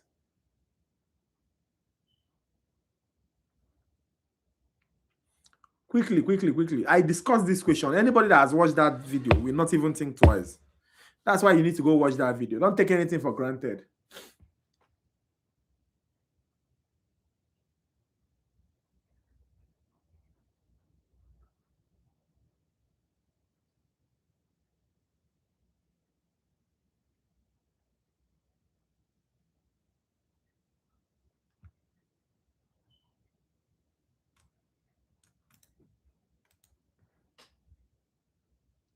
Thank you very much. The answer is B, olfaction.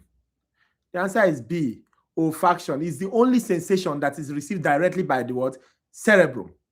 Do you understand? It does not stop in the thalamus directly. Okay, look at this question. The conversion of anybody that watched that special sense, you see, oh, they just brought a lot of special senses.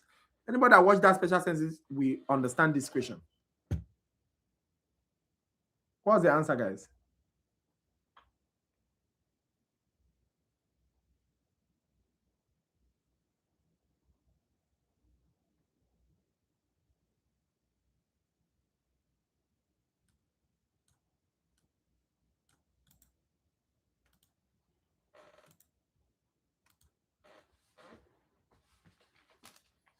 Quickly, guys.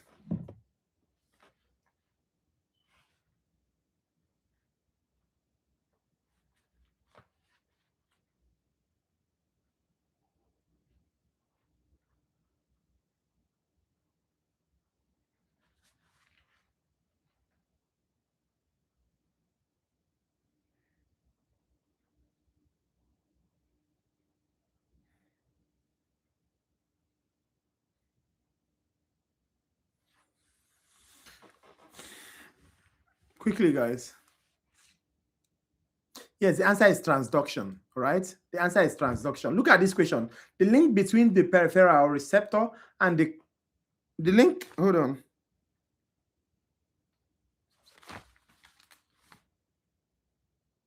The link between the peripheral receptor and the cortical neuron is called a dash.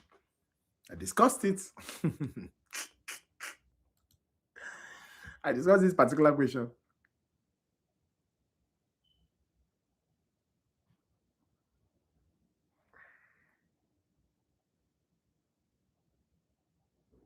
The link between the peripheral receptor and the cortical neuron is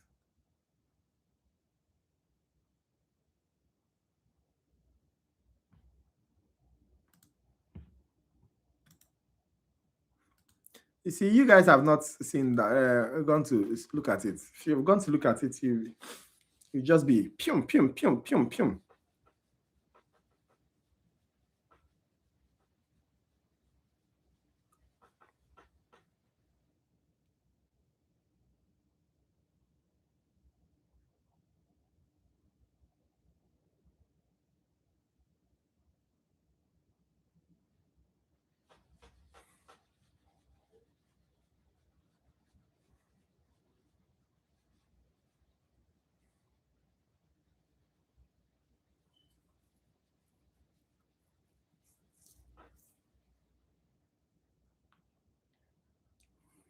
So the answer is labeled line. Why is it labeled line? Because it's a dedicated pathway. Like, I have labeled this thing, this pathway for pain. That's how you understand it. Do you get? So each sensory modality, like touch, pain, temperature, they have their own dedicated line or pathway. You understand? From receptor to cortex. So the brain knows what you are feeling based on which line. You get it? So you pass the Verosina bridge. Oh, they will know that it is specifically you are hungry because you pass Verosina bridge. So no longer about the brain is no longer interpreting it based on which car did you drive, when you were coming. No, but it's interpreting it. You passed Verosina bridge. So that place has been labeled to be what? Hunger. I'm giving an example. All right. So things, a very good example is touch versus pain. Like the touch receptors, right, is dorsal column pathway to somatosensory cortex. Makam, you feel touch. Pain receptor, spinothalamic pathway, somatosensory cortex, you feel pain. Chicken is labeled already. No matter the sensation, whether it's high or low, they know that is pain, that is touch. So that's why they call it labeled line. I took time to explain it because a lot of people may not understand it. All right. Should we stop here? It's already 3:30. There are a lot of other questions. So please, most of the other questions I'm seeing here, all of them, okay, they still ask exocrine. They ask urinary. Oh, I didn't even talk about urinary. The glomerulus, the fibrous capsule, these, that, which are the following formulas we use to calculate correctly the net filtration pressure. These, that. Tomorrow? Well, tomorrow, if I can have up to 30 people tomorrow, maybe. How many of you will be available tomorrow? Tomorrow is Thursday, right?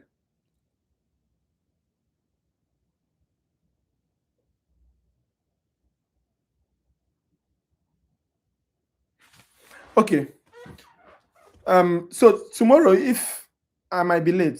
So tomorrow, let's see, we can do tomorrow. Yes. So keep writing yes, so that I know how many people will be available tomorrow. Tomorrow we can do.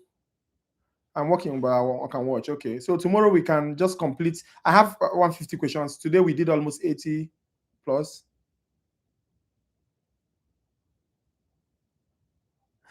No, I will send you a message on that. They sent it to my email, but should I look at it? No, I don't want to announce it here. I'll send you guys a message, all right? Oh, I don't know. I'll send you guys a message. I don't know. You guys can communicate among yourselves, but I will send a proper message so that everybody will know the building, the location for people that are in my group. So, guys, tomorrow I'll try. All right, I'm not promising, but if I'll be available tomorrow, if I'll be back from the lab on time, I'll send you guys a message. So, but have it in mind tomorrow 8:00. All right, tomorrow 8:00. But I'll try to send a message before 7. I'll try to send a message before 7 so that people that will be available, right? Thank you so much. What time? You are a member of this community, so I will respond to you. Tomorrow, 8:00. I'm not promising. All right. So what you need to do is for the neuro, there are thick neuro question here. Please go watch those neuro videos. I have not made it private yet, but I will make it private for people that are for next semester. I'll make it private. For the new membership something. The membership stuff just started recently. I'm not still used to it. So please do it, all right? But for your other courses like microbiology, pathology, all these things, I'm going to create special sweet videos that will help you so much in your exam, any exam you want to do. All right. And people that are members of my channel, you can always send me a message and tell me you need an explanation on so and so. I'll make a video on it. That's one of the benefits you get for being members of the community. All right. So you guys should try to subscribe. Subscribe. Spend that money. Don't use it to buy pizza. Somebody's asking my skin. I don't have any skin anything. Honestly, I drink a lot of water. That's just the problem I have. That's why my skin is like this. See how watery it looks. All right. So thank you guys so much. Try to follow the channel. Try to subscribe. Try to join the community. It's very important to me. All right. Very, very important to me. All right. And also, I told you I released the music. It will be on Spotify this by next week. I will share it to you in your platform. So thank you very much and have a nice night. Thank you. Yeah. Good night. Thank you. Good night. Good night. You're welcome. You're welcome. Thank you so much. Tomorrow I'll send you guys a message before 7, all right? If it's going to hold, I'll just try. I'll try my best, all right? But tell everybody. So because the more people, the better for me. All right. So good night. Thank you so much. Have a nice night. I'm going to end the stream now, all right? Bye. 90-90.